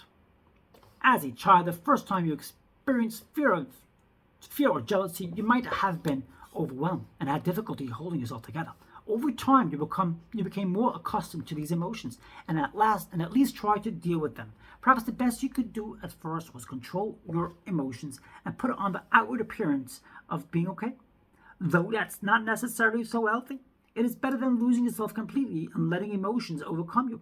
If you let an unbridled emotion act out externally, it has the power to change the course of your life, not usually for the better. Little by little, as you learn to accept that emotions are a reality of life, they will come and go if you let them. This is spiritual evolution. Just as our bodies have evolved through eons of challenging outer experiences, so our souls evolve through the fires of inner experiences. It is not that a great being does not have emotions. It is that they are at peace with their emotions. They can handle the various changes that their heart goes through. If somebody you know dies, it's natural to feel a sense of loss. You're going to feel a certain amount of sadness if you care about the person. That is your heart expressing itself in harmony with what's happening. Like an instrument playing something beautiful, your heart is composing a song of sadness for you. The trouble is you're not okay with that. Eventually you'll realize that emotion itself is not the problem. The problem is you're not able to handle the emotion. We come back to the same place again and again. Do you want to devote your life to controlling the world so your heart never feels emotion you can't handle? Or do you want to devote yourself to the evolutionary work of becoming comfortable with your heart? Just as we found with the mind. If you want to work with your heart to understand why it is the way it is, you may have noticed it can be sensitive, volatile, and difficult to live with. The heart is this way because you didn't handle the natural emotions it created. You resisted them, which stored the energy inside you. Now you're in trouble. It's bad enough that you pushed away thought patterns, but you've also pushed away the vibrations of your heart. These blocked energy patterns are making a complete mess of your heart. The heart has become out of balance and it has stopped opening when it needs to express healthy emotions. Let's say someone does something that makes you feel fear. There are times when fear is normal, healthy reaction. There are times when fear is a normal, healthy reaction to outer events, but you aren't able to handle the emotion, so you suppress it to get it out of your consciousness. Later, you hear something bad happen to that person. Instead of feeling compassion, you feel relieved. Your emotions are no longer in harmony with others, with outer situations. Instead, they are releasing the blocked energies from your past experiences. Spiritual growth is about fixing the heart and returning it to a state of well-being. It should be clear by now that the problem is not outside in the world. The problem is your inability to handle your heart's full expression of the world. Learning to handle these expressions is the solution, and it is the essence of spiritual growth. Feelings of loss, fear, or anger in your heart are just objects of consciousness that self is experiencing. They cannot harm you unless you resist them. They actually make you richer because you experience them. Every experience makes you a greater person if you don't resist it. Come to peace with expressions of your heart. It may seem impossible to be comfortable with emotions that are uncomfortable, but the truth is you already have experience doing that. Take Shakespeare's play, Romeo and Juliet. As a tragedy, it certainly is not fun. Let's say a Shakespeare troupe comes to town and performs Romeo and Juliet. They do such a good job that you cry with a level of relief you've hardly ever felt before. Their performance was completely heart-wrenching. What do? You tell all your friends to go see it. You say, I cried for 3 days afterwards. It was unbelievable. It touched my heart so deeply. I've never felt such pure sadness. I want to see it again, and you all should come with me. Well, if a tragedy even close to that happened in real life, you would not be praising the death of emotion. You would be scared for life. That's the difference between accepting the expression of your heart rather than resisting it. Creation has put a full orchestra inside you, free of charge. This makes life so much more interesting and vibrant. Learn to enjoy your heart by ceasing to resist it. It's not about losing yourself in your emotions. It's about being willing to experience them in the same way you experience a beautiful sunset. You simply let the sunset come in. You're not doing anything. You are simply allowing awareness to be aware of what it is in front of it. Sometimes it's a beautiful sunset. Sometimes it's a sense of loss. The process is exactly the same. Consciousness is expressing an object of consciousness. You are not clinging to it or suppressing it. You are simply experiencing it. If you cling to the object, it stays. If you suppress it, it stays. If it stays, it will distort reality. You are no longer open to life. You have a bias for or against certain things. These samskaras are powerful packets of energy. They distort your perception of life, and you constantly pay the price. When thoughts and emotions are suppressed, they rot down there. They will pop up at different times and cause serious problems in your life. This is what Freud taught, and it was also taught thousands of years earlier in the Upanishads. Learning to make peace with your heart as a major step toward extricating yourself from the very human predicament we all find ourselves in. Page 143, chapter 29, neither suppression nor expression. Though it is true that you don't want to suppress emotions, you also don't want them running your life.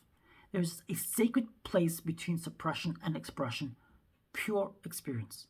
In this state, you are neither suppressing the energy internally nor suppressing it externally. You are simply willing to experience the energy coming from your heart and mind. The sorrow of death and the joy of birth are both coming inside and feeding your soul. They are touching you all the way to the core of your being. You are not touching them, they are touching you. There's nothing to do about it. It is all simply a gift God has given you. The mind is free to think, the heart is free to feel. All of this leaves you at peace in a state of gratitude. This is the way life is meant to be. If you can't handle certain thoughts and emotions, you resist them, and then you build a mental world around what you have stored in there. In this state, you can only feel gratitude if you get what you want, or avoid what you don't want. Eventually, you wake up and realize that you have work to do, real work. That work is not outside, it is inside. That work becomes your spiritual practice. To get what you really want, joy, love, enthusiasm, and passion for every moment of your life, you need to get those stored patterns out. These stored patterns out. The problem is that while you might see this intellectually in a very short period of time, your mind is going to fight back. This is because the inner path doesn't fit the mind's habitual patterns for how to be okay. The only data the mind currently has is based upon its past experiences. So the mind always thinks it's right. This is part of the predicament. Please understand that your mind will always think it's right. The mind is not dumb. It knows what is experienced. It knows what it experienced, but it doesn't know what it didn't experience, which is an infinitely larger body of knowledge. This is why the wise sage Lao Tzu reflected that a wise man does not argue for what purpose. You have your mindset, another person has their mindset. All their lifelong data says one thing, and your totally different lifelong data says it differently. There's nothing you're going to do about that except be humble enough to realize that at any given moment, the data you are taking in is less than 0.0000001% of what's going on everywhere. It's meaningless. It rounds to zero. In essence, you've had a whole bunch of zero breadth experiences that add up to zero. The personal mind is so caught up in itself that it will never want to look at that truth. Deep spiritual teachings embrace that truth. They ask you to look at the world in front of you and realize it took billions of years for that exact moment to manifest before you. Accept that. Honor that. Surrender to that. This begins by first accepting reality, not resisting it. It's not about doing or not doing anything. It's about surrendering your initial resistance to what is. You see what's there, and then let go of all the stuff that comes up due to your stored samskaras. Inevitably, your mind is going to start talking about likes and dislikes. Just don't listen. Why would you listen to that? It's just your personal blockages superimposed on reality. You can now understand what you are accepting and surrendering to reality. What else is there? Reality is truth, at least for the moment. It is what's real versus past mental impressions that are simply leftover thoughts. The way to deal with these mental impressions is to realize they are perfectly natural. Reality is going to come in. It's going to hit your blockages, and your mind is going to talk about it. Fine, be that as it may be. You don't have to listen. It's that simple. If you know your mind doesn't know what it's talking about, why listen? As we've seen, the personal mind can't know anything except for the data it has collected. That data is nothing compared to the universal set of data it has missed every moment. The data the mind has in there is what we call statistically insignificant. That's why the mind changes its mind so often. Give it one more experience and it will view things differently. Interesting that we keep listening to it anyway. A wise person doesn't renounce the world. They honor the reality that's unfolding in front of them. Likewise, a wise person doesn't renounce the use of their mind. They just don't listen to the personal mind because it's lost in thoughts about itself. The personal mind is not going to solve your problems. It's doing the best it can with the limited data it has, but its efforts don't generally work out so well. Regarding the heart, a wise person allows the heart to freely express itself inwardly, but does not get lost in it. Some people say follow your heart. They must not be referring to the personal heart because it's all over the place. On a day-to-day basis, fortunately, there is a higher heart to follow. Once energy flows past the middle of the fourth chakra, it enters a deeper heart that doesn't change ever. There's a constant upward flow of beautiful energy. It brings waves of bliss so powerful you can hardly focus outwardly. It wafts over you, and you settle back into this beautiful peace that surpasses all understanding. The peace you have because you got what you wanted. That's understandable. This peace comes over you and stays for no reason, completely unconditionally. That's what your heart has to offer you. This is the gift of your spiritual heart. To experience your spiritual heart, you must learn to rise above your personal heart. The personal heart is very strong and very emotional. It's not easy to piece together the personal heart, but it is possible. First, check to see if your heart's expressions are based on current reality or the thoughts in your mind. Thoughts of what went wrong in the past and what might go wrong in the future create emotions that are out of true reality. There's no end to the mess this can create in your heart. Since the energies that build up in the heart must have a channel for release, these emotions will spill over into your external life and can create quite a disturbance. If your emotions are in harmony with the reality unfolding before you, they are generally healthy and support the quality of your life. When both your heart and mind are in harmony with reality, energies don't release outwardly because nothing is blocking them. The power of these unblocked energies passing through the lower heart can then be utilized to rise into the higher parts of the heart. Because you are neither suppressing nor expressing, the deeper spiritual states begin to unfold. You can still contribute to what's happening outside, but your actions are not personal in nature. They are simply beautiful moment-to-moment interactions with reality that are serving the flow of life. Reaching the state requires clearing out the samskaras that are blocking the energy flow and not putting any more in there. To do this, learn to handle your heart. This takes practice. Just like you practice the piano or a sport or anything else, we will explore this process in great depth in the following chapters. What it requires is a change in attitude. You begin to accept that things are going to happen, you're going to hit your heart, and your mind is going to create thoughts to release the built-up energies. You commit to being okay with this process. This attitude of acceptance is very different from suppressing the emotions and thoughts of letting yourself get lost in them. Or letting yourself get lost in them. Just honor what the heart is doing and learn to sit back and relax behind it. Emotions can become like a breeze blowing across your face. Nothing to do except experience the experience. Appreciate the work your heart is doing to push out the samskaras you have collected over the years. Your heart will do the work. All you need to do is allow the purifications to take place. At first, it's not easy to relax in the face of what you spent your life avoiding, but it's certainly worth it because the reward is love, freedom, and constant inspiration. After all, you've already been through so much pain for so little gain. The bottom line is that you're a beautiful being. You're a being of great love, light, and inspiration. You are made in the image of God. The God who created the whole universe exists inside of you, but you don't realize that. You're lost thinking that the world outside of you, the world outside has to be a certain way for you to be okay. This is the human predicament, and nothing is going to meaningfully change until you learn to live from a deeper place. To get out of this predicament, you've got some work to do, and the work is in yourself, and the work is on yourself. To quote Rumi, the great 13th Persian poet, yesterday I was clever, so I wanted to change the world. Today I'm wise, so I'm changing myself. Learning to let go. We are right now on page 151, chapter 30, Techniques for Freeing Yourself. Please leave your comments in the comment section down below. I appreciate your feedback. Chapter 30, Techniques for Freeing Yourself. Logically, it doesn't make sense to store inside of you the experiences that bother you the most. If you do that, you will build your own internal house of horrors, and it will struggle to be comfortable inside. This is the root cause of all anxiety, tension, and psychological disturbances. This cannot be fixed until you deal with it at its root. As long as you are holding inside of you that which bothered you 10 or 20 years ago, you are going to suffer.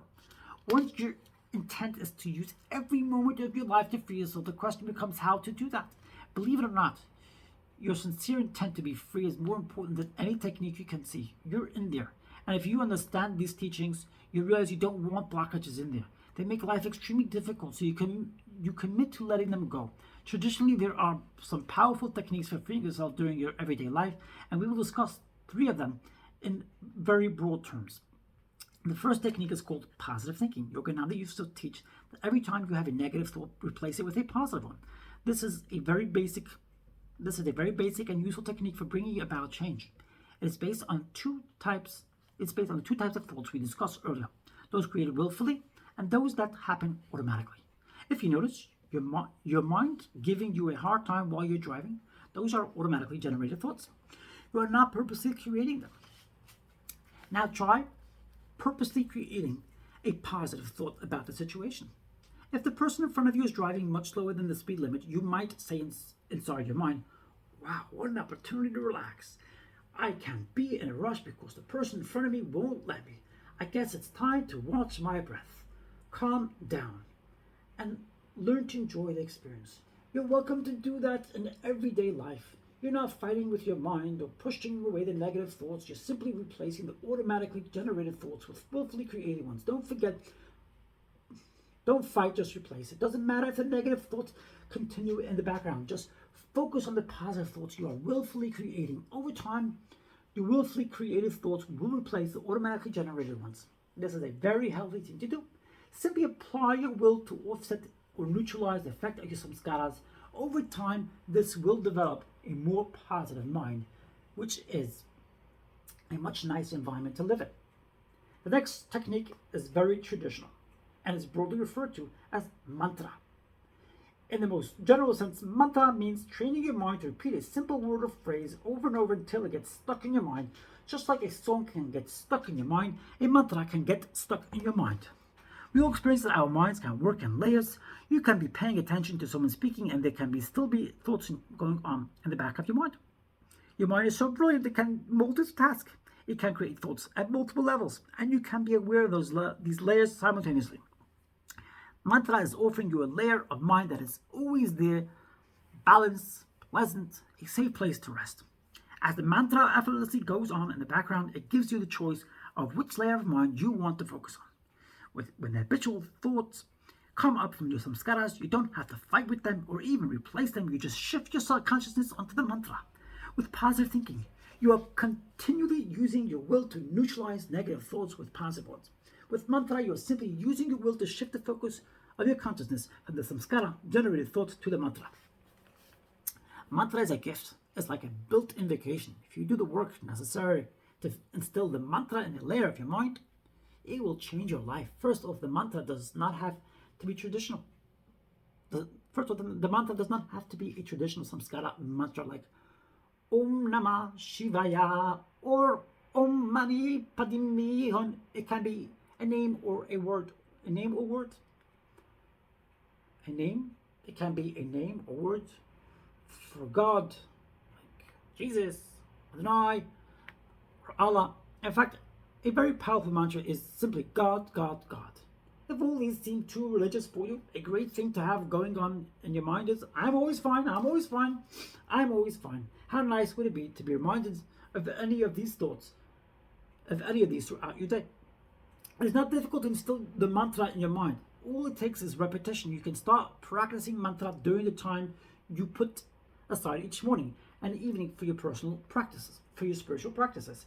Even just 15 minutes will go a long way. A good technique is to tie the mantra to your breath going in and out. Then during the day, come back to it whenever certain events occur. For example, you could say a few repetitions of the mantra before you pick up the phone and after you put it down. It just takes a moment and you are making a major investment in becoming a more conscious, centered being. Do it whenever you get into or out of your car, as well as when you enter or leave your house or office. No one will even notice. It is just a moment's pause that will change everything over time.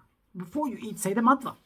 If you are eating by yourself, you can have fun inwardly, repeating the mantra. While you chew your food, make it a game. How many recurring events in your everyday life can you set up to remind you to practice the mantra? Here's a good use of your smartphone. Set up a repeating reminder to do the mantra. Over time, you will train your mind to always have the mantra going on in the background during your daily life. Even if you have done this work on yourself, a fateful day will inevitably arrive. Something will happen and your emotions or thoughts will start to get upset. You'll be on the verge of losing it, but the mantra will catch your attention just enough to give you the choice to go down or go up. You really shift your awareness of the mess, arid onto the mantra. And your life changes. The mantra does not stop you from having constructive thoughts. It just sits there as a safety net to catch you if you start to fall when you have some time. When you have some time to actually rest back into the mantra, you'll become filled with peace and well-being. It's like a vacation from the personal mind you do. How would you like it if the moment you sat down, tension and stress melted away as you fell back into the lap of the mantra?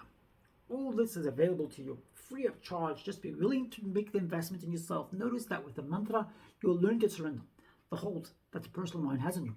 The final technique we'll discuss for freeing yourself from yourself is generally termed witness consciousness, and it includes the powerful practice of relaxing and releasing. Witness consciousness is deeper than the other technique because in the end it doesn't require working with the mind. Positive thinking involves creating positive thoughts to replace the negative ones. Mantra involves creating a layer of mind that provides a peaceful and steady environment for rising above the lower layers. Witness consciousness is simply noticing that you are noticing what the mind is doing. You don't need to interact with the mind. You don't need to do anything. Just be the one who notices that the mind is creating thoughts and you are aware of them. In order to do that, you can't be disturbed by the thoughts that are being created. If the thoughts bother you, you will leave the seat of objective observation and try to change the mind. To truly achieve witness consciousness, You must be willing to let the thoughts be as they may be and simply be aware that you are aware of them. If you want to experience true witness consciousness, just look in front of you. Do you see what's there? Don't think about it. Just see it. That's witness consciousness. Just seeing. It's just seeing.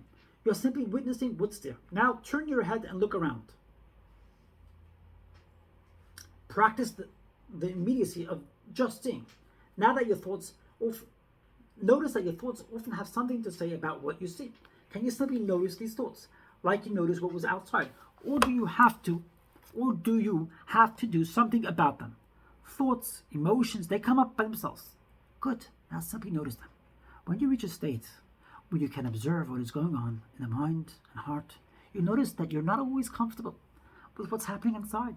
What is more, there is a tendency to want to willfully do something about it. That's very natural. If you want to willfully do something, here's what you do. Relax. This is certainly not the intuitive thing to do. You want to protect yourself from the inner disturbance by getting rid of it. That struggle just makes it worse. You are capable of simply relaxing and not engaging with the disturbed energies. At first it seems impossible because you're trying to get the disturbance itself to relax. Don't do that. You relax. You who notices the disturbance are not the disturbance. You are witnessing the disturbance and you are welcome to relax in the face of it. You are in the seat of awareness, way back inside, watching the dance of mind and heart. It is a very natural place, this place back inside. It's a very natural place, this place back inside. If you don't get pulled into the thoughts and emotions, you can just relax and notice. Don't think about it. The moment you see what's going on, just relax. Relax your shoulders, relax your tummy, relax your buttocks, and most importantly, relax your heart, even if the heart itself won't relax. The area around your heart will. You have willpower in there. Use it. Here's what you do with your will. Relax and release. First, relax through your initial resistance. Then relax the disturbed energy that comes up. When you do this, you're actually providing space for the release of the samskaras causing the disturbance. You're giving them more room to release because you're not struggling with the thoughts and emotions they are creating. Eventually, there is no struggle as you have created distance between the seat of self and the noisy mind. To be free, you need distance between the two, subject and object. Spirituality is not about changing the objects you're looking at. Spirituality is about accepting the objects but not getting sucked into them. It's about being detached and feeling at peace with whatever your mind and heart are doing. When you are totally comfortable with everything that can come from your mind and heart, they will stop creating any disturbance. You don't know that yet, but it's true. People often ask whether the mind will keep talking once you are at peace with it. The mind is talking because you're not okay, and it's trying to figure out how to be okay by getting things the way you want. Once you're okay in there, there's much less to talk about.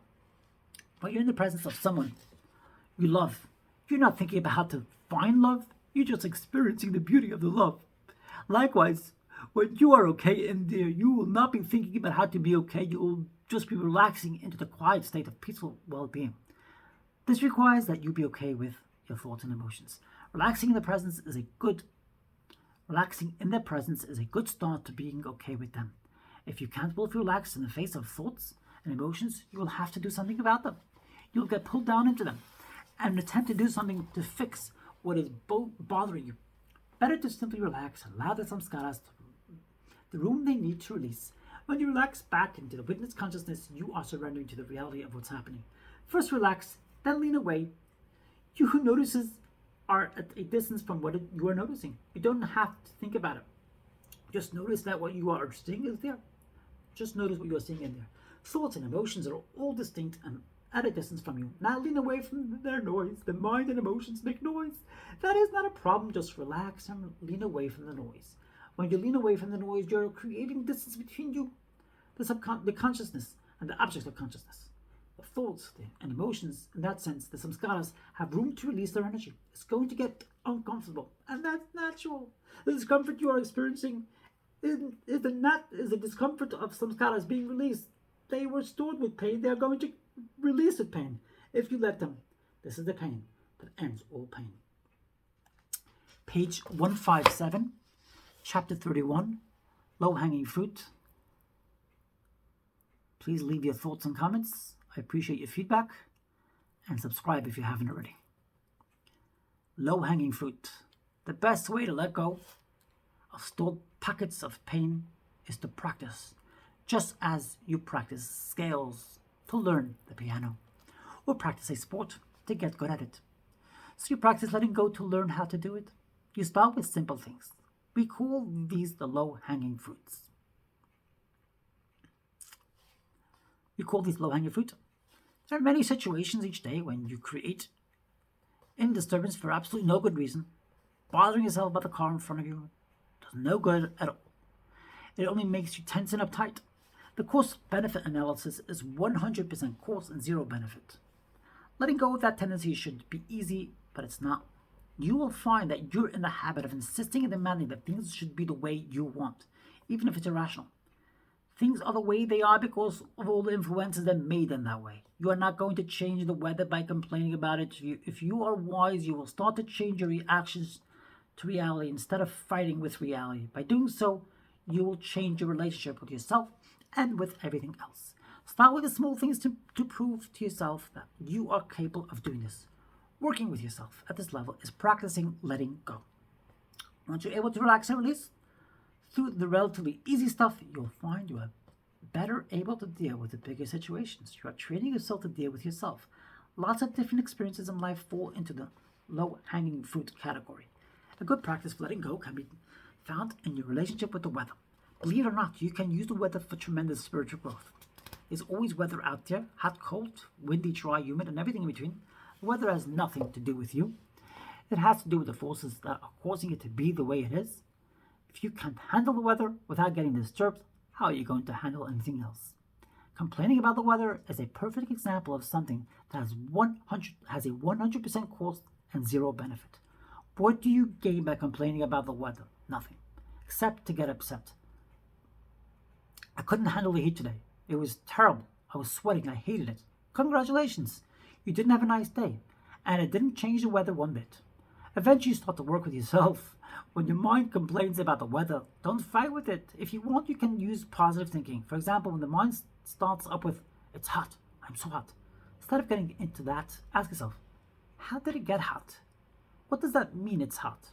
Use your mind to remind you that there's a star 93 million miles away that is so hot you can actually feel its heat. That's amazing. Use your higher mind to appreciate and respect reality instead of complaining about it. When you do this, you're willfully using your mind for something positive and constructive. You're raising yourself. Through this practice of positive thinking, though this practice of positive thinking is beneficial, ultimately, what you need to do is relax and release past the disturbance. If you bother to relax and release, you won't be so hot after all. You in there can't get hot. You can only experience that the body is hot. You are way back inside witnessing the experience of heat. If you relax and release back into your heat of consciousness, you are relaxing away from the part of you that's complaining. There is definitely complaining going on in the mind. No reason to deny that. But if you relax and lean away from where the noise is coming from, you'll be leaning back into the seat of self. Two things happen when you relax and release. One, you stop fighting with the causes of your disturbed mind, and that gives them room to release. Two, you're actually relaxing back into the seat of self, and you will grow spiritually. If you will do that with the weather, if you will do that with the car in front of you, if you will do that with all these low-hanging fruit situations, you'll grow every single day. The way to know that you are working with low-hanging fruit is that the situation is resolved simply by letting go inside. There's nothing else to do about it.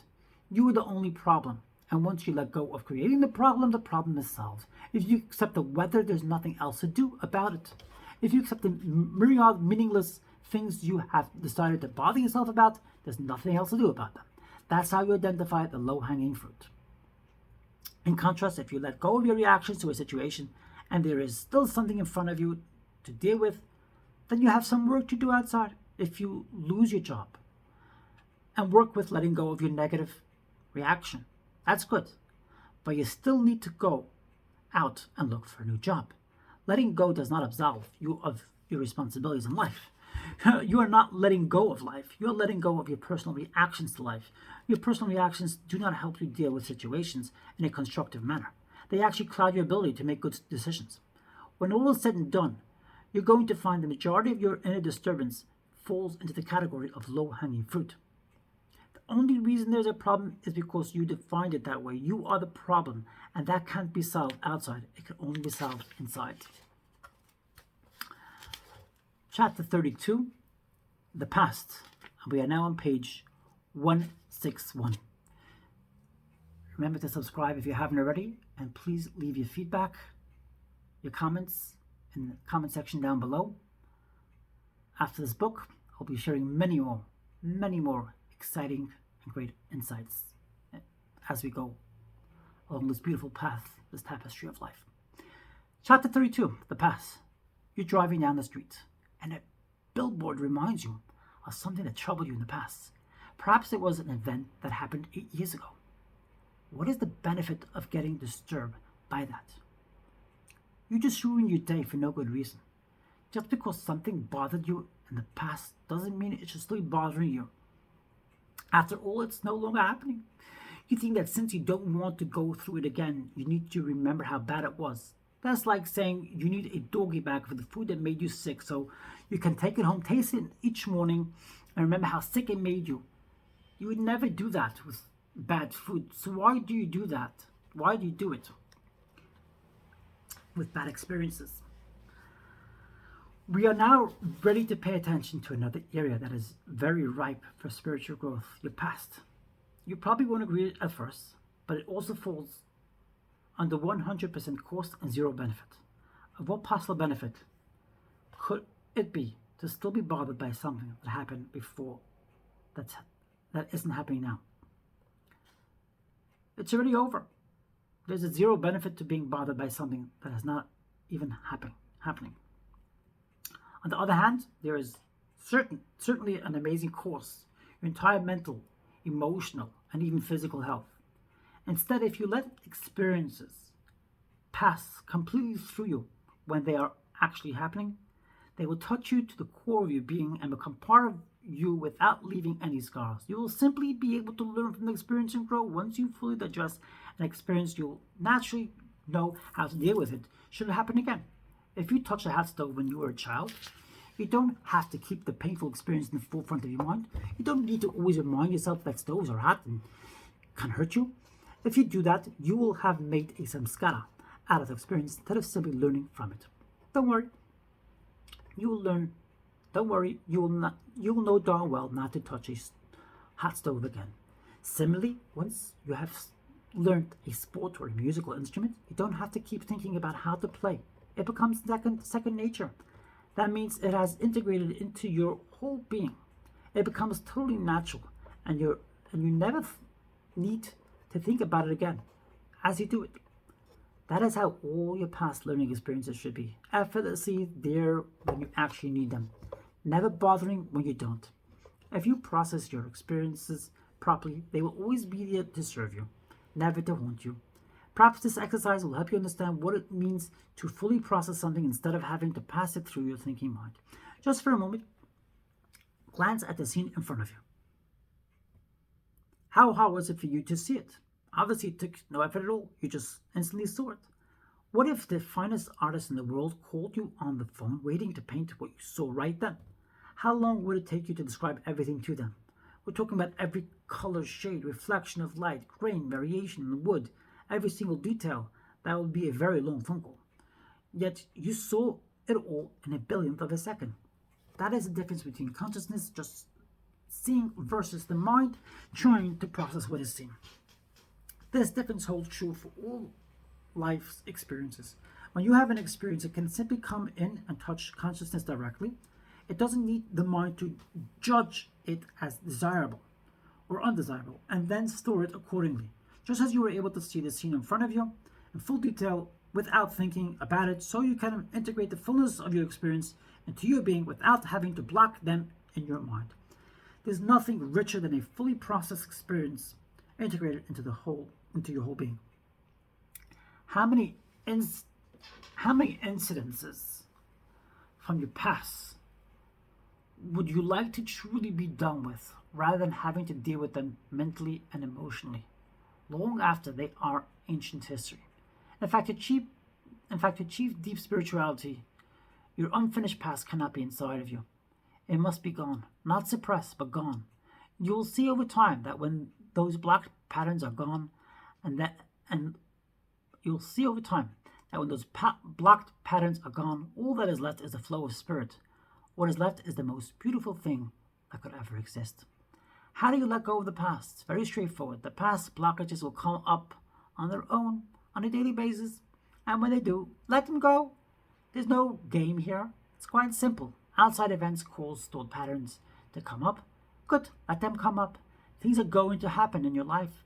They hit your samskaras. If samskaras are in there, they're going to get hit. The world is perfect for each person's growth, but not for the reason you think. The world is a perfect fit for everyone's growth because everyone is looking at the world through their own blockages. It's the same as with the Rorschach ink blot test. It's not that the ink blot is perfectly tailored to bring up your issues. It's that you are looking at the ink blot through the veil of your issues and projecting your issues onto it. That's why the same ink blot works fine for diagnosing all patients, just as the same world works perfectly for everyone's growth. If you want to see what is really out there, you need to get rid of your inner issues. Our scientists tell us there's really nothing out there, just a bunch of atoms made up of electrons, neutrons, and protons. Our quantum physicists go even further. They tell us that there's really just a quantum field of pure energy that has both wave and particle characteristics. The subatomic particles emanating from this energy field, quarks, leptons, and bosons, are what make up our entire universe. Though you couldn't care less about these particles, the structures they create come in through your senses, hit your stool blockages, and it gets uncomfortable in there. You are doing this. The subatomic particles can't be doing this. To free yourself the moment you notice disturbance, let go. Don't wait until that initial disturbance takes over your mind. You are perfectly aware that you're beginning to get upset before you actually get upset. You feel it. You feel when something starts to bother you. If you want to grow spiritually, that's the moment when you do the work. This is the essence of spiritual growth. If you work on yourself, you're going to create a beautiful place inside to live. This is more important than your marriage or your family. It's more important than your job or your career. You're working on yourself directly instead of indirectly. If you create a beautiful inner environment, you can have a wonderful marriage, a wonderful family life, and a wonderful job. But if you have a mess inside, you'll just be trying to use these outer situations to make yourself okay. This can work for a short periods of time, but you don't want to build your house on sand. The alternative is when this stuff starts to come up, the second you feel that change, relax. Don't even wait until you know what it's about. Just relax and let go. You can work with samskaras at the energetic level rather than the mental level. This is much deeper. There are blockages in there, but they don't want to be in there. They want to come up and be released. Surrender is the act of letting go instead of resisting by pushing the blockages away. You will see it's not always comfortable when these disturbances from your past come up. The events weren't comfortable when they happened. That's why you push them away. Now that they're trying to release, are you going to push them back down for another 10 years? If you are not serious about working on yourself, that is what's going to happen. Eventually, you'll take it seriously that the purpose of your life is letting go of these stored patterns. Your block past is keeping you from God and is keeping you from having a beautiful life. The same sincere effort you put into a relationship or into earning money, you learn to put into freeing yourself of these blockages. Remember this, it's not about renunciation. It's not about purification. It's about cleaning out the inside so you can have a beautiful life, both outside and in. And at some point in your growth, you will recognize that freeing yourself is worth the discomfort of letting go of past disturbances. Look at what athletes go through for the Olympics. For years, they put themselves through hell to win a gold medal. They feel proud for a while. Then what? It becomes a wall ornament. We're talking about putting out a fraction of that effort to win everything, and the fruits of your effort will keep giving you time. And the fruits of your effort will keep giving over time. Imagine not having these sensitive blockages in there. Imagine being able to enjoy the world as it unfolds around you. You can begin to appreciate life and wholeheartedly participate in it. What's that worth? This is what happens when you are willing to let go of your past. This is a very important spiritual practice.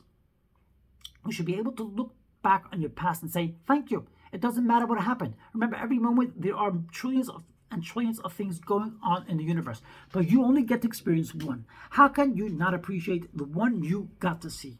You came down to Earth, and this was the experience you had. That's what your life is. The sequence of experiences you got to experience. Learn to love and appreciate your past. Fully embrace it. Thank it for teaching you, and let go of any judgment that there was something wrong with it. Your past is uniquely yours. It happened.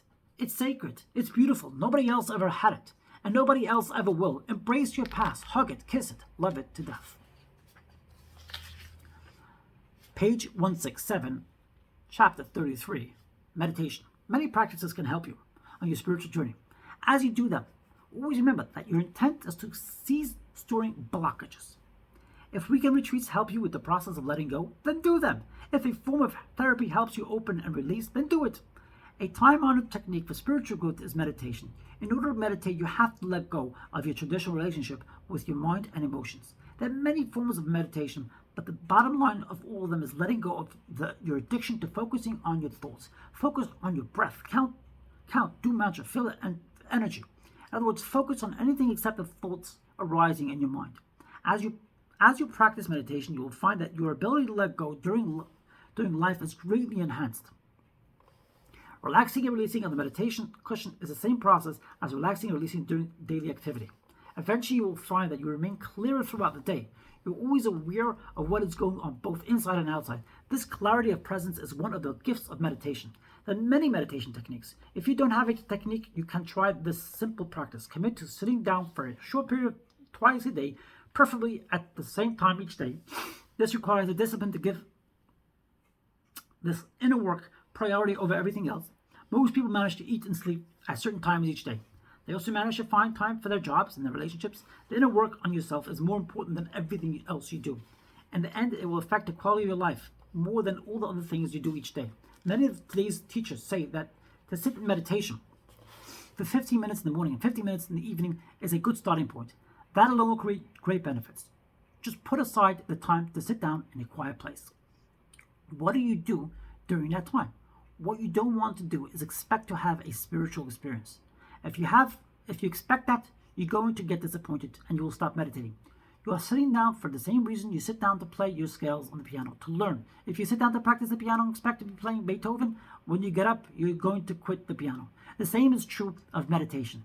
The reason you sit down to meditate is to learn how to remain conscious inside while your mind creates thoughts and your heart creates emotions. Whatever's going on in there is fine as long as you can objectively observe it. This is called mindful meditation. Suppose someone says, I can't meditate. I sit down and my mind doesn't shut up. It just keeps talking and talking. That's actually a pretty good state.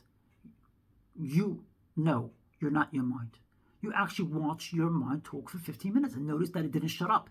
You don't normally notice that. You normally get all involved in the thoughts the mind is creating. This time you notice them, and you notice that they did not stop. That in of itself is a form of witness consciousness. You're witnessing the thoughts instead of getting lost in them. Don't call them a bad meditation.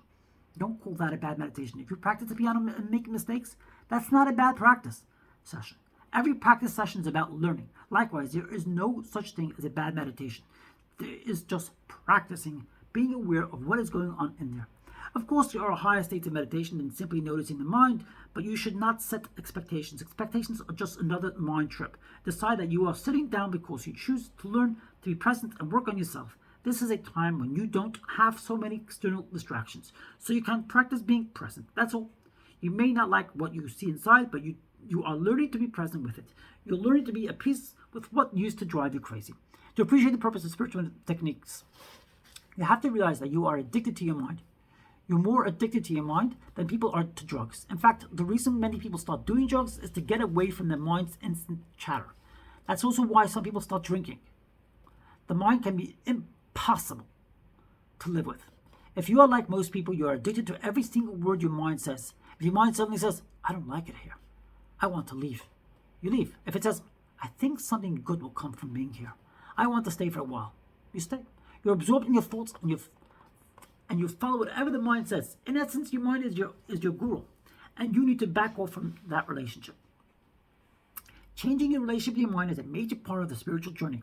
You don't do this by fighting with the mind and resisting thoughts. You do this by learning not to listen to the mind. You are the consciousness, and the mind is an object of consciousness. You must be able to withdraw your attention from the mind even when the mind is talking.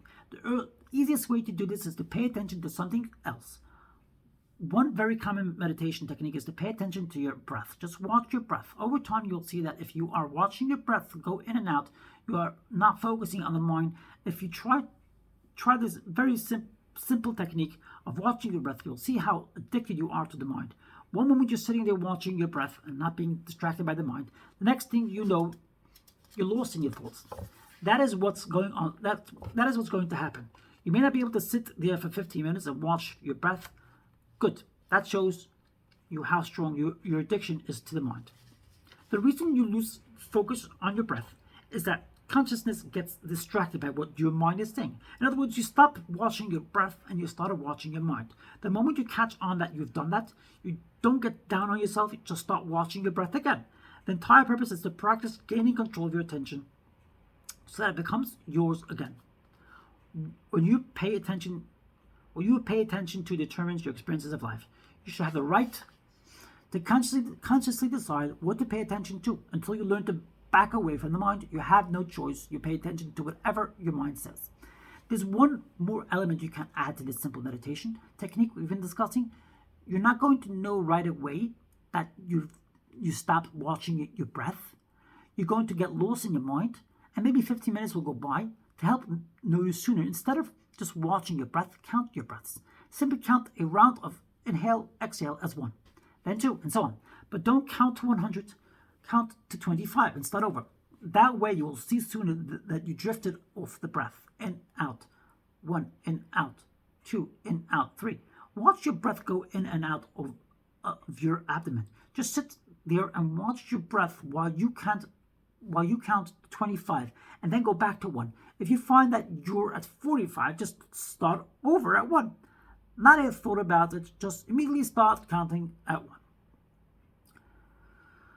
You now have a job to do that requires you to be present. You must be conscious enough while watching your breath to know to go back to 1 after you reach 25. This doesn't require thought, it just requires awareness. Some people turn mala because during meditation others do mantra. These are just ways to help keep your consciousness on something other than your wandering thoughts. So meditation is easy. If you understand that it's not about having spiritual experiences, please don't worry about that. Just practice being present. If you do this on a regular basis, you're going to find that you are consciously aware during the day when your samskaras get hit. Now it's just a question of your level of commitment. Every single time you start to get disturbed, you're willing to relax and release. Every single time you start to get disturbed, are you willing to relax and release? Or do you still need to go through another round of expressing and defending your blockages? Page 171, chapter 34, handling the bigger stuff. Please leave your feedback in the comment section down below. Please like this video and please subscribe if you haven't already. I'm going to be sharing more great insights. Handling the bigger stuff. Real spiritual practice entails devoting every moment of your life to your liberation. Life is your guru. It's challenging you to either move further away from self or come back to self. Life is your friend. Everything that happens in life is an opportunity to get better at freeing yourself from yourself. Dying to be reborn. If you sincerely work on releasing the low-hanging fruit, and if you remain centered in the seat of self, as you pass some scars of release, you will become a more conscious being. You will no longer have to come back to center after a difficult conversation. You will remain centered during the entire experience. At first, this is difficult. Just keep working on it. Make this the most important thing in your life because it is. It really is the only rational way to live your life. It's not a religious technique. It's simply deciding to wake up and make something great of yourself. If you constantly let go, you'll eventually achieve a state of perpetual presence. You'll be established in the seat of self, and you'll never leave that seat again for the rest of your life. Sorry, my throat is hurting a little bit. I'm going to get some water. Just bear with me. If you constantly let go, you eventually achieve a state of perpetual presence. You'll be established in the seat of self, and you'll never leave that seat again for the rest of your life. No matter what happens, no matter who dies, no matter who leaves you, no matter what, all that stuff can still come up, but you will have the power to decide what to do about it. There'll be a time you never had before between the event and your reaction to it. Things start to unfold as if in slow motion, even reactive thoughts and emotions. This gives you time to relax and let go. We are now ready to address the bigger stuff. As you let go, and there is less small stuff, the bigger things will come up all by themselves. You may start having very intense dreams. You may be driving in the car and begin feeling powerful emotions for no apparent reason. Good. You don't need a reason. It is simply energy, the Shakti, trying to push up. Because you have given her the room to do so. She's your best friend. The energy flow inside is helping you, and is always trying to push up. You don't need to do anything except keep letting go. What if something happens that's a really bad situation? The house catches fire. You lose your job. That's certainly not low-hanging fruit. If you are sincere in this path, what do? First, let go. Always let go of your human reaction first. If you're upset and cannot deal with the situation, what good are you? If you can't handle the sight of blood, you are of no use at the scene of an accident. First, let go of your personal reaction so that you can serve the situation to the best of your ability. Let's take a real-life example. You get a phone call informing you that your 16-year-old son had drugs in his locker. Your 16-year-old son had drugs in his school locker. Difficult things like this happen in the world. You may not like it, but you are going to have to deal with it. Perhaps your mind starts up. How could he do this to me? Oh my God, what did I do wrong? My husband's going to be so mad at me. We're having enough trouble in our relationship. This could be the end of my marriage. Why do I deserve this? What on earth has all that personal melodrama got to do with your son's problem? Those are your problems, and you need to let them go. You're not supposed to be interacting with the world outside based on your blockages inside. All that personal talk has nothing to do with the problem at hand. It has to do with the fact that the situation hit the blockages, and now you're reacting to your issues instead of your child's issue. If you allow that to happen, and you're going to make every decision based on what makes you feel better, which is likely not what is best for the situation at hand.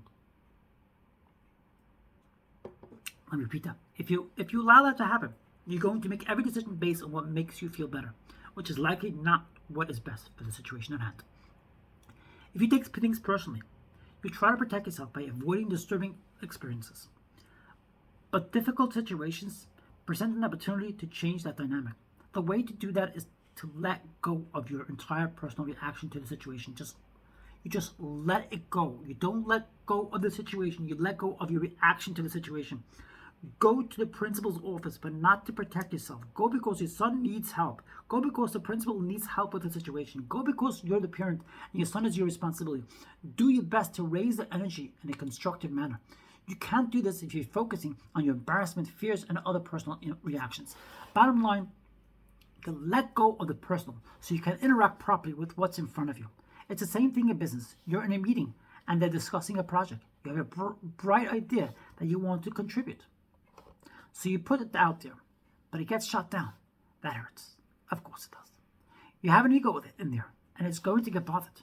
Now, for the rest of the meeting, either you don't contribute anything because you're sulking, or you keep bringing up proof that what you said wasn't so dumb. You no longer belong in that meeting. Your presence has become about you, not about the project. You can't work like that. Your underlying motive can't ever be about you. It has to be about serving what's happening in front of you. To be absolutely best,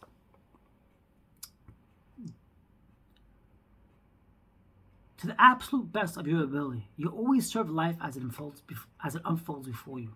The process of letting go becomes how you work on yourself. Your only decision is, are you going to let go or not? It's your choice. Either you're working on yourself on a regular basis or you're not. The blockages inside you that generate personal thoughts and emotions are nothing but leftover samskaras. They are based on past issues you couldn't handle, and they will tend to lead you in the wrong direction. Learn to express your higher self. Express the deeper part of your being that's in harmony with life. Keep letting go. The entire spiritual path is letting go of yourself. What will happen if you do this? That's what we'll explore next. We're going to deal with what life is meant to be like for every single person, regardless of what has ever happened to you or what you've ever done. It really doesn't matter. If you let go of the samskaras inside of you, they will no longer affect your life. You can truly be free of your past. This is what living untethered means. It means to let go of yourself, to transcend your personal self as Buddha taught, to die to be reborn as Christ taught. It is the essence of all spiritual teachings, and it is the truth. Everyone is capable of freeing themselves if they are willing to do the inner work. Living a life of acceptance. Page 177, Chapter 35, Dealing with Blocked Energies. Please leave your thoughts and comments and feedback in the comment section down below. Smash the like button and subscribe if you haven't already. I'll be sharing many more insights as we go along and come along this beautiful tapestry of life. Chapter 35, Dealing with Blocked Energies. One thing is for certain, we are all conscious inside. The question is, what are we conscious of? Pretty much everyone is aware that there are constantly changing energies within that can be overwhelming at times. Even if they don't understand the energies, to stay upright in life. People either push energies away or try to release them through outer expression. Though both these efforts cause their own sets of problems, they are better than drowning inside. When people are actually drowning in water, what do? They try to grab something solid, like a board boating by, so they don't sink. That is how most people live their lives. They're grabbing onto whatever they can so they don't drown. Generally, what they're grabbing onto is something outside themselves. They think that if others respected them more and treated them better, it wouldn't be so caustic inside. If someone would just truly love them and be loyal to them, then they'd be okay. The problem is if they manage to get what they want, they will grab a hold for dear life and never let go, which creates its own issues. Even worse, if the world outside ever stops giving them what they want, they will start to drown again.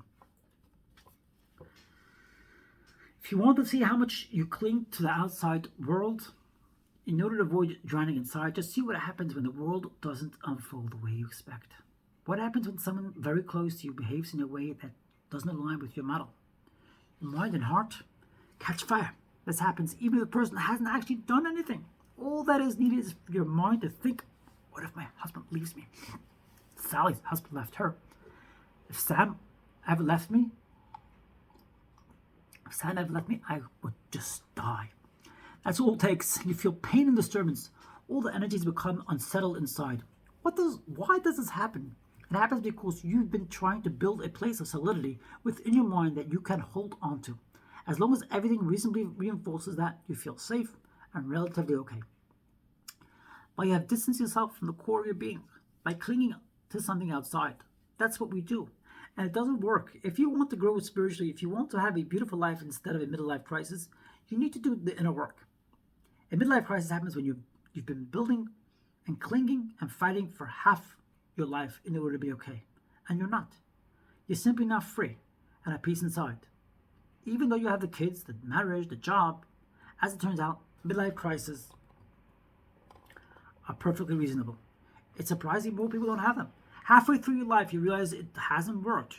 You're still not okay. Sure, you're okay as long as the spouse behaves, the kids do well in school, and you get respect at your job. As long as all this happens and your finances hold up, you're conditionally okay.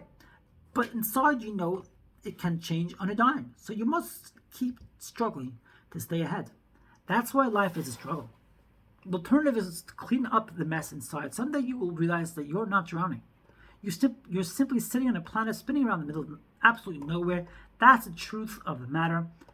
The Cassini spacecraft took a picture of the Earth from 2 million miles out. The Earth is just a small dot in the middle of dark, empty space. How can you drop down on the nicest planet there is and not be okay? We've looked far and wide with our space telescopes, and we haven't found anything anywhere, even close to the majesty of the Earth. Basically, you won the lottery. You drop down onto this phenomenal planet that's always exciting, challenging, and growthful. It has all sorts of colors, shapes, and sounds. It's unbelievably amazing. Yet, what do? You suffer. Why? It's not the planet causing you to suffer. It's the stuff you have stored inside.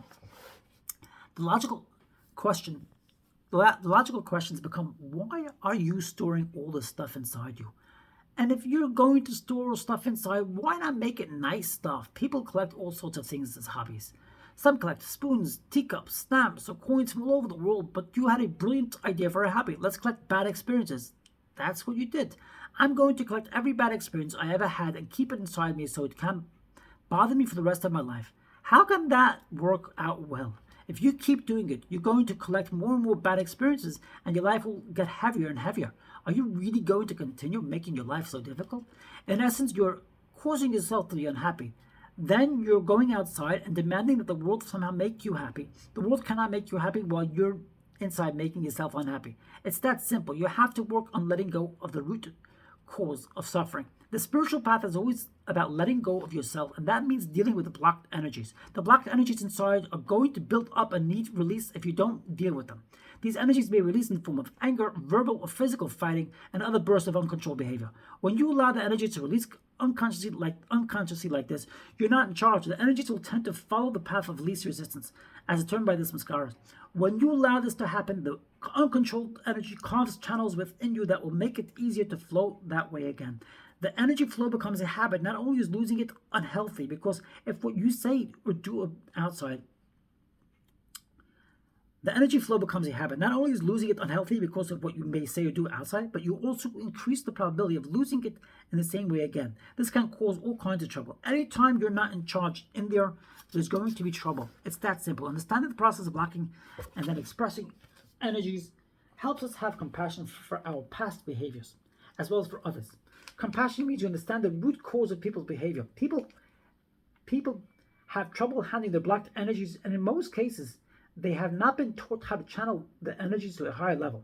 There is a higher level of our being, and those lower energies can be raised up. You have access to a much higher way to deal with inner energies than to simply step aside and let them express. That doesn't mean they should be suppressed. Your choices are not limited to expression or suppression, as we will discuss. There's a third choice, transmutation, and there's a third choice. As we will discuss, there's a third choice, transmutation, and that's where true spirituality comes in. We are now on page 181, chapter 36, transmutation of the energy. Please subscribe if you haven't already, and please smash the like button, and please leave your feedback, your thoughts, your comments on this amazing book, and what you thought of the way I've narrated the book, my narrating style. Let me just have a bit of a drink. Been going strong for a couple of hours. Page 181, chapter 36, transmutation of the energy. Suppression blocks inner energy. Unchanneled expression wastes its power. The highest use of the energy is transmutation. Most people know nothing about transmuting the energy, yet it is the essence of spirituality.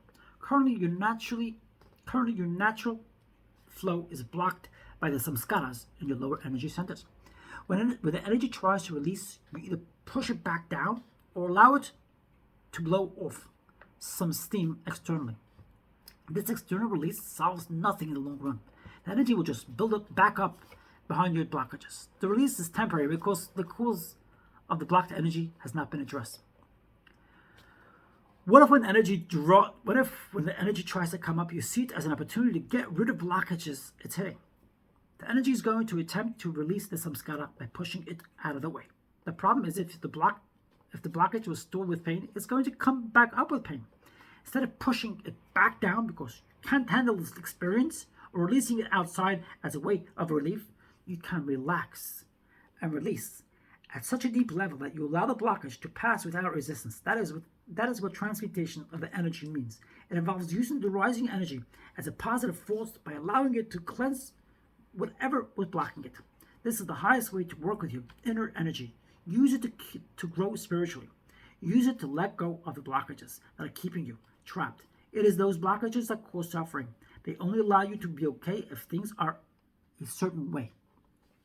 This creates discomfort, anxiety, and fear about life.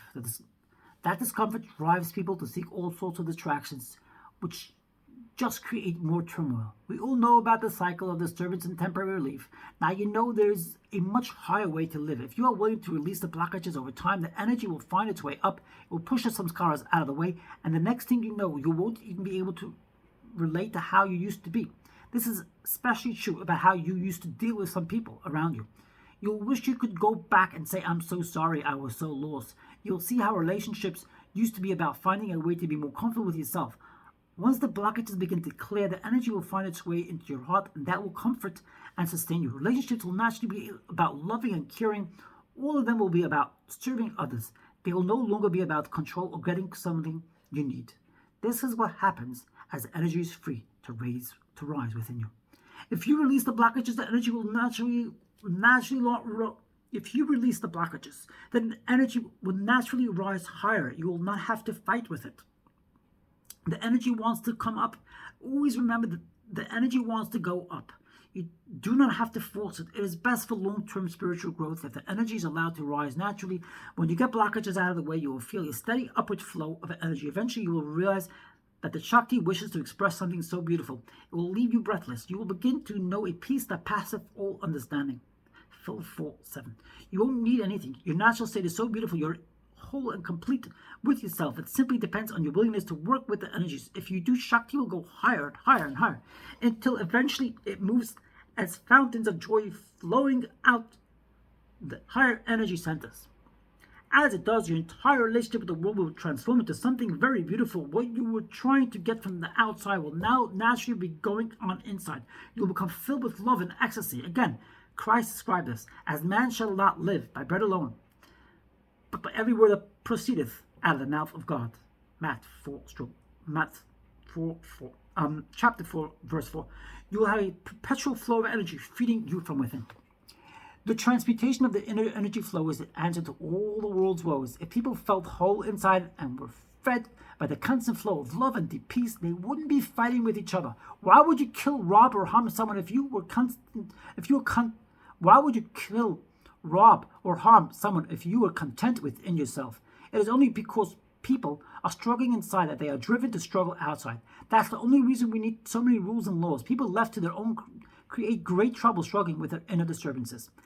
There is something much higher within us, and it happens to be our natural state. You're a beautiful being, a truly awe-inspiring being, but you can't reflect that beauty if you're not okay. No matter how beautiful you are, if you are trying not to drown, you're not going to seem so beautiful. To stop struggling once and for all, work on letting go of the blockages. A spiritual being views life as follows. I came down to the planet Earth for a short time, and these are the experiences I got to have. They were challenging, but I handled them, and I'm better off because of them. You don't suppress your issues, and you don't allow them to become the foundation of your life. A past issue is just one of the many things that happen to help you grow. You don't need to know why it happened. You don't need to analyze its cause and effect from a karmic point of view. All sorts of things happen every day, and you don't understand why they happen, yet you are comfortable handling them. You only insist on understanding the events that you can't comfortably handle. Understanding becomes a crutch, a source of rationalization. If the mind can't fit an event into its conceptual model, it insists on knowing why it happened. Better to accept reality first, then work with it in a constructive manner. You are the self. You are the conscious witness of all that passes before you. You dwell deep inside, and nothing in there is more powerful than you. You have free will. Use it to accept what has already happened, rather than letting past events mess up the rest of your life. You have free will. Use it to accept what has already happened, rather than letting past events mess up the rest of your life. Free yourself from the samskaras. Transmute your blocked energy. Flow into a powerful spiritual force. We are now on page 185, chapter 37, The Power of Intent. You are capable of letting go. At every deep level, if you really want to, It's not a question of ability. It depends on intensity of intent. Inner work is different from outer work. In the outer world, there are things you may not be able to accomplish because of physical limitations. Try as you will, you cannot pick up a mountain or run at the speed of light. You have physical limitations, but inside you have no such limitations because there is no physical aspect of self.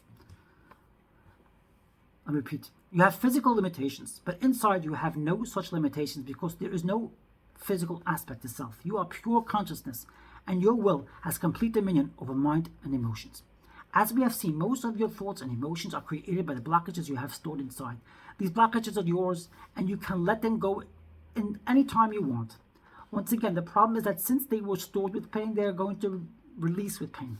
That is where the depth of commitment comes in. Do you want to be free to live a deep, beautiful life more than you want to avoid discomfort? Plenty of drug addicts have gone through the pain of withdrawal to get their lives back. It comes down to the old adage, where there's a will, there's a way. You can let your blockages go if you really want to. What would you be willing to go through for the most fulfilling love relationship, a constant state of well-being, an ability to feel the presence of God flow through you all the time? How would you answer? Would you say, I'm too busy and I don't like any discomfort? Or would you meet the challenge and say, anything I'll be willing to go through, anything to permanently live in such a state? Fortunately, you have the ability. That is not the problem. But do you have the strength of intent to take the deep spiritual journey to liberation? Will is like a muscle. You build it by exercising it. Practice saying, I am the boss in here. This is my house. I am the only one living in here. And I have the right to make it a nice place to live. It's not about becoming a control freak in there. It's about learning to surrender. Surrender is not about suppression, and it's not about control. Surrender is about letting go of weaknesses. Surrender is about letting go of weakness and Surrender is about letting go of weakness and being committed enough to carry out your intent. Surrender is handling anything that needs to be released inside and letting it pass through. Remember, it was you who willfully resisted past events, which caused some skanas to be stored. Why not learn to willfully relax and release as the blockages cleanse, so you can experience the beautiful inner energy flow as it is meant to be? If you practice letting go of your blockages, not only will you get to live in an elevated inner state, you'll also become a blessing on earth. Any place you go, anything you do will carry a blessing for others. If you stay with this process every day, you'll go there. Put time aside to remind yourself who you are and to recall your commitment to cleaning up inside. Morning and evening practices will help you do this. It doesn't have to be much time, just enough to relax and release. Come back to center and remember to use every moment of your life to let go of your blockages. If you do that, the rest will happen by itself. It is a natural process that will take place. Always remember, it's the spirit's job to liberate you from yourself. Shakti wants to be free, but you're in there. Always remember, it is spirit's job to liberate you from yourself. Shakti wants to be free, but you're in the way. When Shakti starts to push the blockages up, you're going to have the tendency to push them back down because it's not comfortable to live in that fire.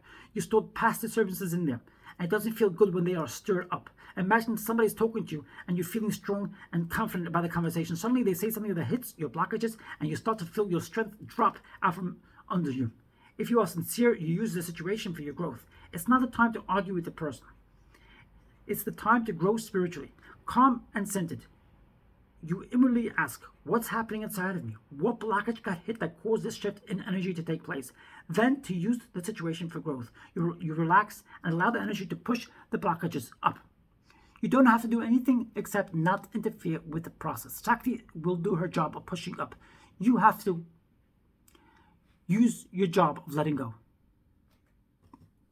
To remember to do this in the moment. Establish the practice of recalling your intention every morning. The purpose of my day is letting go of my blockages, involving spiritually. Then every evening, remember, the purpose of my day was to let go of my blockages and evolve spiritually. Never complain about what happened. Just inwardly release the events of the day so they don't leave some scars. Don't let anything remain stuck in there. Once you get good at this, you will learn to do it throughout the day. Do your best with each interaction. Then let it go. Always remember what's going on. You're in there. And something is happening that's causing the energy to shift inside. Your tendency is to push it away if you don't like it, or grab onto it, or if your tendency is to push it away if you don't like it, or grab onto it if you do. It's as if you have hands in there and you use them to try to control the inner experience. Surrender means don't do that. That's all it means. It means you're ready, willing, and able to sit in the seat of consciousness when the energy shifts and just let it go. Your interaction with the energy is similar to when you decide to stop smoking or break any other habit. You're going to feel the tendency to resume the habit. It feels like a magnetic pull on you to go in that direction. The same thing happens when a blockage gets hit. It has attractive power that draws you into it. You need to see that. You need to notice that. It keeps pulling on you. And sometimes it won't leave you alone. That's not bad. That's good. Just relax more. It's all about relaxing. If you're using your will to relax, you can't use your inner hands to push away energy. If you're using your will to relax, you can't use your inner hands to push energy away or grab onto it. Someday you're going to remember this discussion. Something is going to wake up inside and you'll know just what we've been talking about.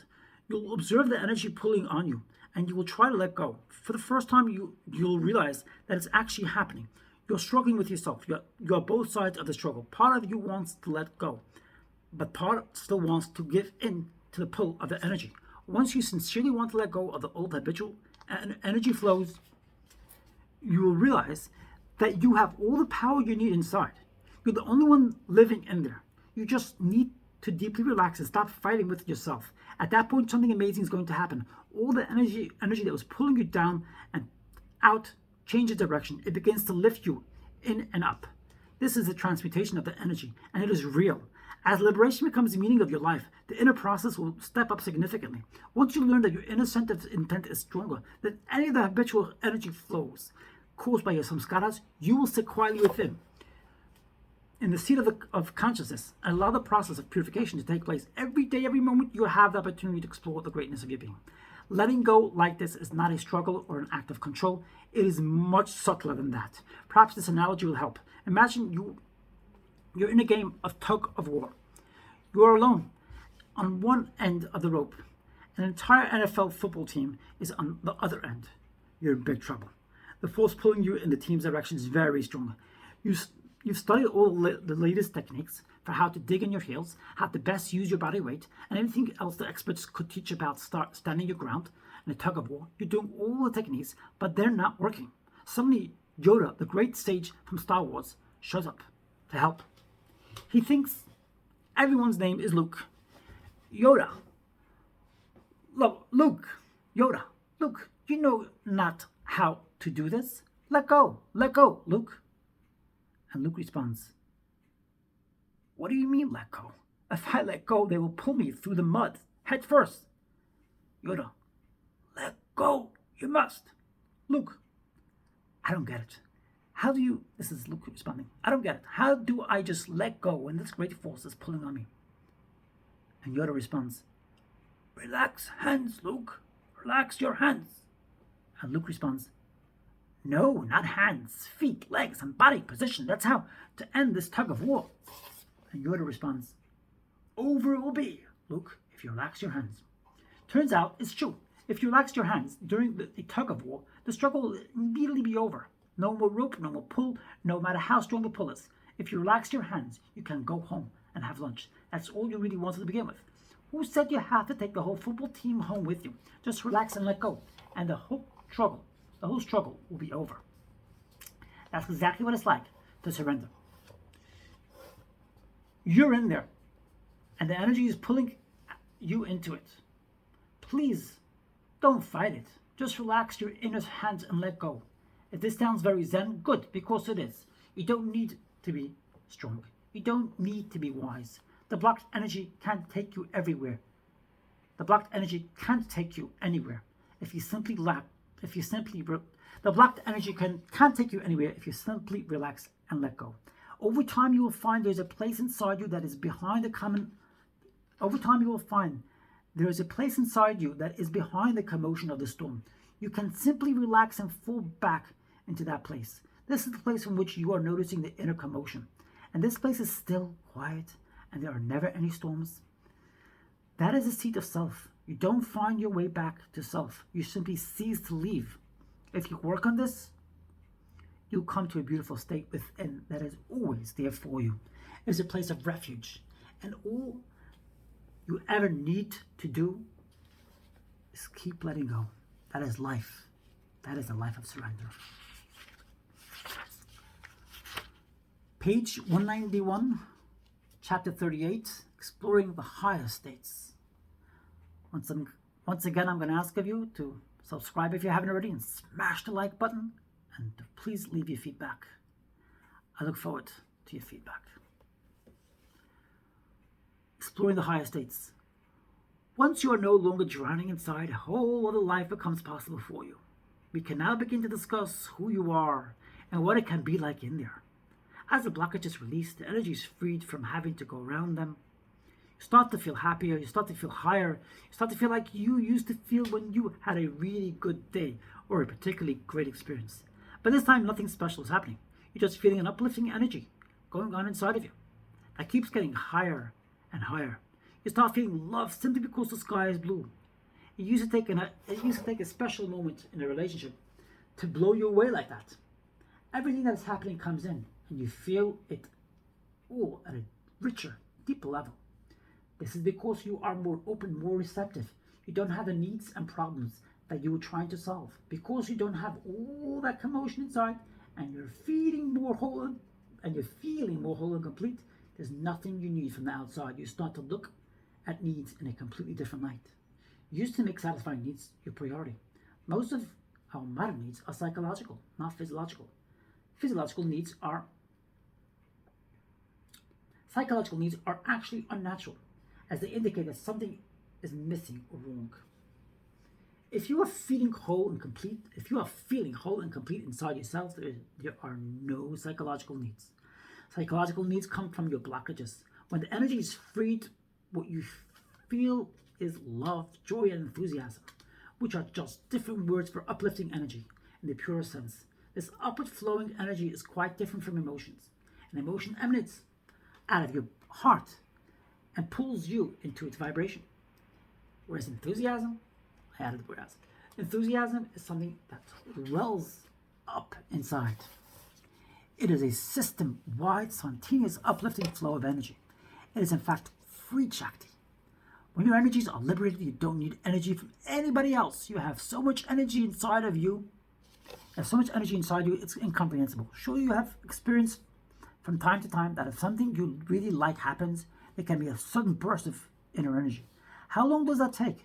A billionth of a second. Imagine you feeling depressed and not doing well. Suddenly something happens. Perhaps you receive a phone call that gets you talking and smiling. It makes your energy flow. The energy was always there, but opened up because the phone call matched something you liked. A blockage temporarily got out of the way, and all this energy flowed up. Truth is that if that blockage had not been in the way, you would not have needed the phone call to open you. This is why you do the inner work of releasing blockages. All the blockages release. As blockages release, the energy takes you to higher and higher states. You already know what the higher states are. The higher states are about love. They are about being really enthusiastic about your life and anything else you're doing. The higher energies are beautiful. They're much more beautiful than the expression of the lower energies. As you open up, life is no longer about thinking non-negative states. It becomes about allowing ever-increasing positive states. Growth used to be about not feeling anger or anxiety anymore. Now it's about feeling so much overwhelming love when you wake up that you have trouble getting out of bed. Then the feeling of enthusiasm to go to work gets so strong that it pulls you out of bed and propels you throughout the day, through your day. This is what it feels like when the energy is flowing. Most people don't believe life can be like this. They feel they must find the perfect job in order to be enthused to go to work. How are you defining the perfect job? You define it as the one that opens you. In other words, the one that fits your blockages just right so your energy can flow. Problem is that the same energy ever hits your blockages the wrong way, you will close. You are still letting go your samskaras. You are still letting your samskaras run your life. It's not a matter of finding the right job. It's a matter of releasing the blockages so you can be enthused about the job you have. No matter how high you get, you can always get much higher. Don't believe those who say you can't enjoy happiness unless you also know sadness.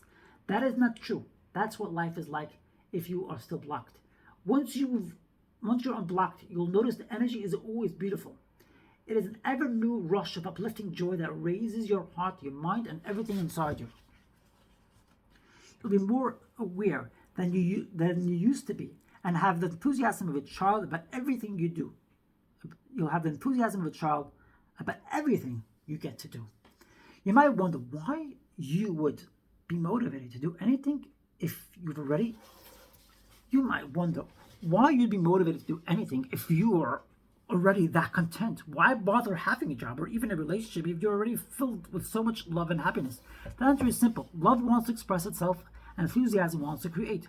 Once the energy is no longer blocked and it is flowing freely, personal needs are no longer your motivation. Your actions are the expressions of love and gratitude for life. Your whole life becomes an act of service. Even your relationships become acts of service to other human beings. You don't need anything from a relationship, but love. You don't need anything from a relationship, but love loves to express itself. If you have a tremendous love going on inside you, people will be attracted to you. You don't have to worry about attracting somebody or keeping them interested in you. People are attracted to light. It's very natural. If there's someone special, you shower them with love day and night, expecting nothing in return. Love is a very unique gift. It's just as beautiful for both the giver and the receiver. Life is so simple once you are okay inside. You don't do things because of the fruits they bear. Each moment is whole and complete within itself. You reach the point where there is nothing more sacred than the spirit flowing inside you. There can be moments of disturbance, but you don't have to do anything about them. They come and they go, and they don't affect your energy flow unless you let them. You'll come to realize that this energy inside you knows what it's doing. It's not only beautiful, it is intelligent. If you let it, it will fix everything. Uprising energy will do all the inner work for you. Your only job is to not interfere, to surrender. Let's go even deeper to explore what happens next. The energy flowing inside you is so beautiful that your consciousness. Let's go even deeper to explore what's happening next. The energy flowing inside you is so beautiful that your consciousness is naturally attracted to it.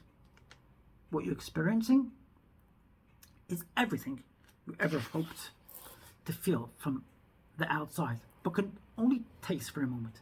You feel completely in love with the spiritual energy flow. I think it says actually, you fall completely in love with the spiritual energy flow. Once you're being fed by the inner flow, your out of life will be fine. Before you clear the blockages, you needed the world to be a certain way for you to be okay. This created a struggle with life on a daily basis. When you let go enough to clear the inner energy flow, the struggling ceases. You realize through direct experience that everything you ever wanted is flowing inside you, and the battle will pretty much be over. Attraction to the unconditional flow of inner energy is a wonderful love affair. In fact, the Bible says, "And thou shalt love the Lord thy God with all thine heart, and with all thy soul, and with all thy might." Now you do. That is the ultimate commandment in the Old Testament, and Jesus repeated it many times. You no longer have to worry about how to love God, because what's flowing inside of you is spirit, and you naturally love it with all your heart. You like being high, and spirit is the ultimate high. It's higher than any drug could ever take you. It's higher than any relationship you could ever have. The love and joy it brings will never stop unless you stop it. That river will flow every moment of your life unless you dam it up. But now you know better. Once the energy starts spontaneously flowing, you won't touch it. You just respect it, honor it, and appreciate it. You inwardly say, "Thank you," and keep letting go. That becomes your only prayer. Thank you so much. Now that this energy is flowing inside you, it will clean up the rest of your blockages. This will not happen immediately. You must be willing to let them go naturally. The Shakti will push the samskaras out of you. Let her. Your entire life becomes spiritual about spirit. You rest into the beautiful flow of the energy, and it gives you the strength to let go of what needs to be cleansed. In time, you'll learn to enjoy every moment of this journey. It is freeing you, taking you to God. When you are settling into the upward flow of energy, that is a state of true contentment. Contentment doesn't mean you're lazy. It means you're not being disturbed inside. What is going on inside you is so beautiful that for the first time in your life you feel completely at peace. You're not looking for anything. If you look cut into the world, you see what's there, not what you want or don't want to be there. The experience of the outside doesn't stimulate any preferences inside of you. It just comes in, passes through, and leaves you as it found you, in a state of ecstatic well-being. Page 197, chapter 39. In the world, but not of it. Once again, I'm going to ask you to leave your beautiful feedback. Leave your thoughts in the comment section down below. I look forward to seeing it. And please let me know if you think I could improve my narration style. Subscribe if you haven't already and smash the like button. I look forward to your amazing feedback. In the world, but not of it. Once you have reached a deep level of inner clarity, you will notice that you just... Well, I'll start again. Once you have reached a deep level of inner clarity, you will notice that just because you're content with reality doesn't mean you don't interact with it. The world continues to appear before you, but there's nothing personal about it anymore. It's just a part of creation, passing before you at that moment. Reality doesn't bother you because you don't need anything from it. It simply exists, and you simply exist in perfect harmony. Every moment unfolding in front of you is there for you to serve. It can be as simple as appreciating it, or you may be able to raise energy of the moment passing before you.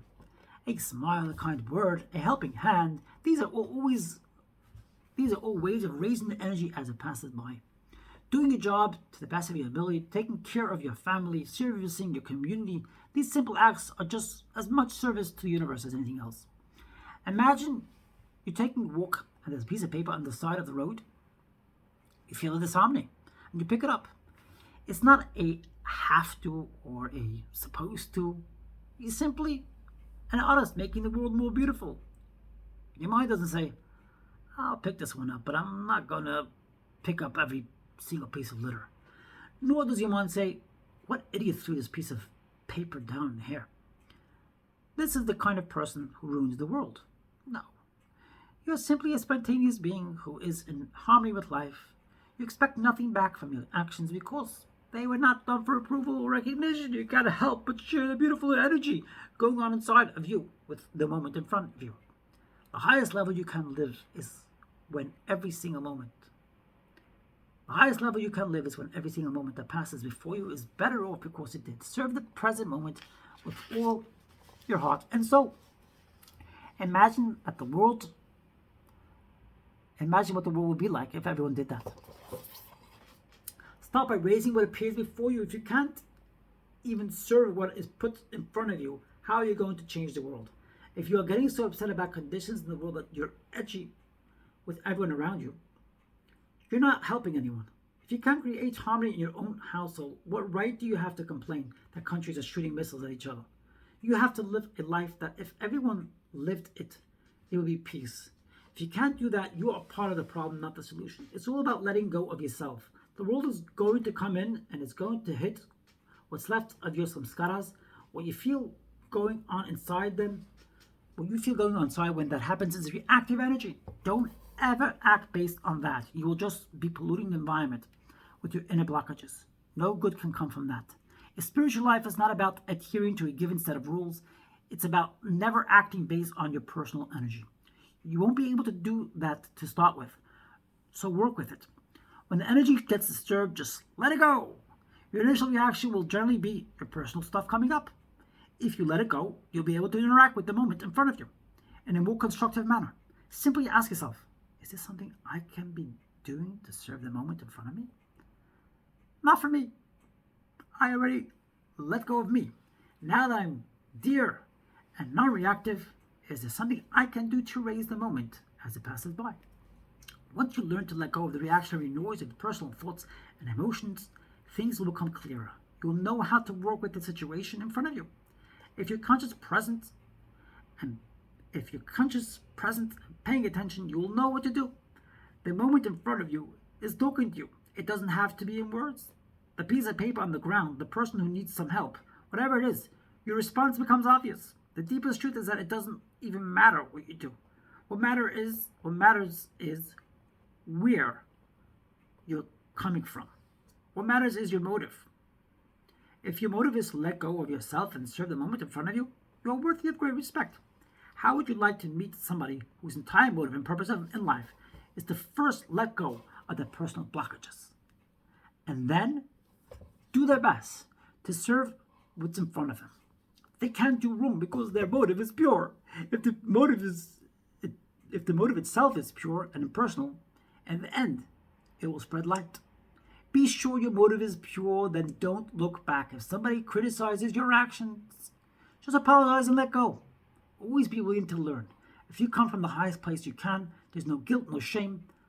The fruits of the best you can do are a very holy thing. If something terrible comes back from the best you can do, own it. It's yours. Let it teach you.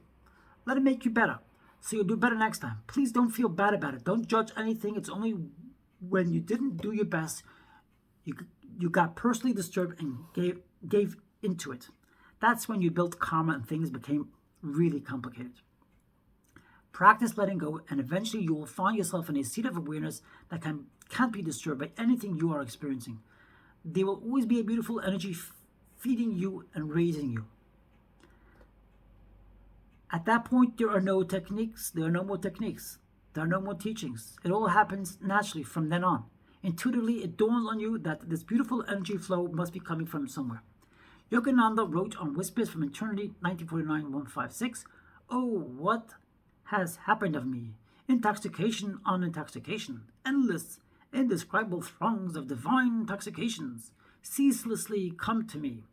This energy coming from? Where is this energy coming from? You feel it as a flow, just as it rushes. You feel it as a flow, just as if rushes of water were flowing upward within you. This is not theoretical, it's real. There's a constant experience of Shakti, of spirit flowing up inside you. It must be coming from somewhere. It has to have a source. You are now ready for the next stage of your journey home. You begin to seek the source. You will very quickly realize the mind cannot help you on this journey. Any focus on thoughts draws consciousness away from self and diminishes the energy flow. This is not an analytical or philosophical journey. Only one thing can seek the source of the energy flow, that which is experiencing it. Your consciousness. To seek the source of freshwater spring, to seek the source of a freshwater spring, you swim towards the flow. You feel the current and go into it. It is the same when you are seeking the source of the Shakti flow. Your consciousness feels the flow and melts into it. This becomes your entire spiritual practice. This is surrender, real surrender. Heretofore, you've practiced surrender by letting go of your lower self. Now that you've learned to feel this higher energy flow inside, you surrender to it. Until this final surrender, there is still a subject-object experience. Consciousness subject is experiencing the Shakti flow object. If you want to truly know the flow, you must fall into it, become one with it. To get closer to become one with the flow, you must surrender your entire sense of separation. It's not enough to experience the energy, you must release yourself into it. As you let go, the flow will pull you in. That's where the great masters went. In Sanskrit, the word yoga means union. Meher Baba said that when he first went into the highest state of enlightenment, it was like a drop of water fell into the ocean. Try to find that drop. You can't. It emerged with the ocean. Christ said, "I and my Father are one." John 10, chapter 10, verse 30. These teachings are the same. When you cease to separate your sense of self from this flow of the energy, it starts to pull you into it, and you become one with it. You can call it a river of joy flowing inside you. Your path is to find it. Go there, get in, and drown. Now we're discussing the higher state, and everyone is capable of achieving the state. Remember how we got here. We got here by letting go of the blockages to this flow. The higher states are totally natural, but you shouldn't be seeking them. Don't be blocked, and then try to experience what it's like to not be blocked. Get unblocked. And the deep meditations will come completely naturally. You'll be minding your own business watching TV and you'll fall to states that you couldn't reach after hours of meditation. You'll become a being of Shakti, and she will take you into ecstasy over and over again. There is nothing more beautiful than the Shakti flow. She is so fulfilling that you would never block her again. If something happens and you feel you want to defend yourself, don't touch it. Don't touch it. First, let it go. First, let go of the part of you that wants to close down, and then deal with the outside. First, let go of the part of you that wants to close down, then deal with the outside. Use everything to let go of what stands between you and the God-realized state. Start with the low-hanging fruit throughout the day, and then progress to letting go of your past. That's a perfect way to begin meaningful transformation. Once you learn how to let go of self-generated disturbances, inevitably something bigger will happen. Because of the work you have done on yourself, it will be totally natural for you to let go during more challenging times. Don't wait until a terrible bomb goes off in your life to wonder what to do differently. You need to do the work of releasing yourself in your everyday life. You will then be able to handle anything life brings your way. Like most things in life, these deepest spiritual states take time. Just do the inner work and the energy will start flowing. Once the floodgates open within you, you'll have all the help you need for the ascent. You are not walking this path alone. All who walked before you are lifting you. Just keep letting go. No matter what happens, keep letting go. These states are not going to happen all at once and then stay there. You'll get rushes from time to time because something opens up. It's okay. If it closes back down, don't worry. You still have work to do. Be diligent, but give it time. Eventually, the upward how will never leave you. You'll become a knower of your soul, a knower of spirits. When you can relax and release into the deepest states, you will finally awaken to full self-realization. That's what true enlightenment is.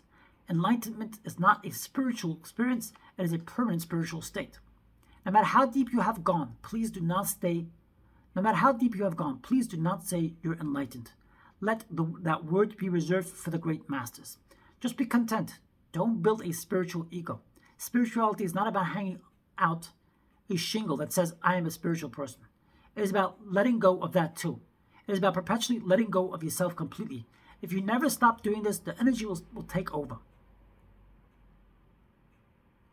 Where you used to see your personal self expressing, you will now see nothing but the how of Shakti.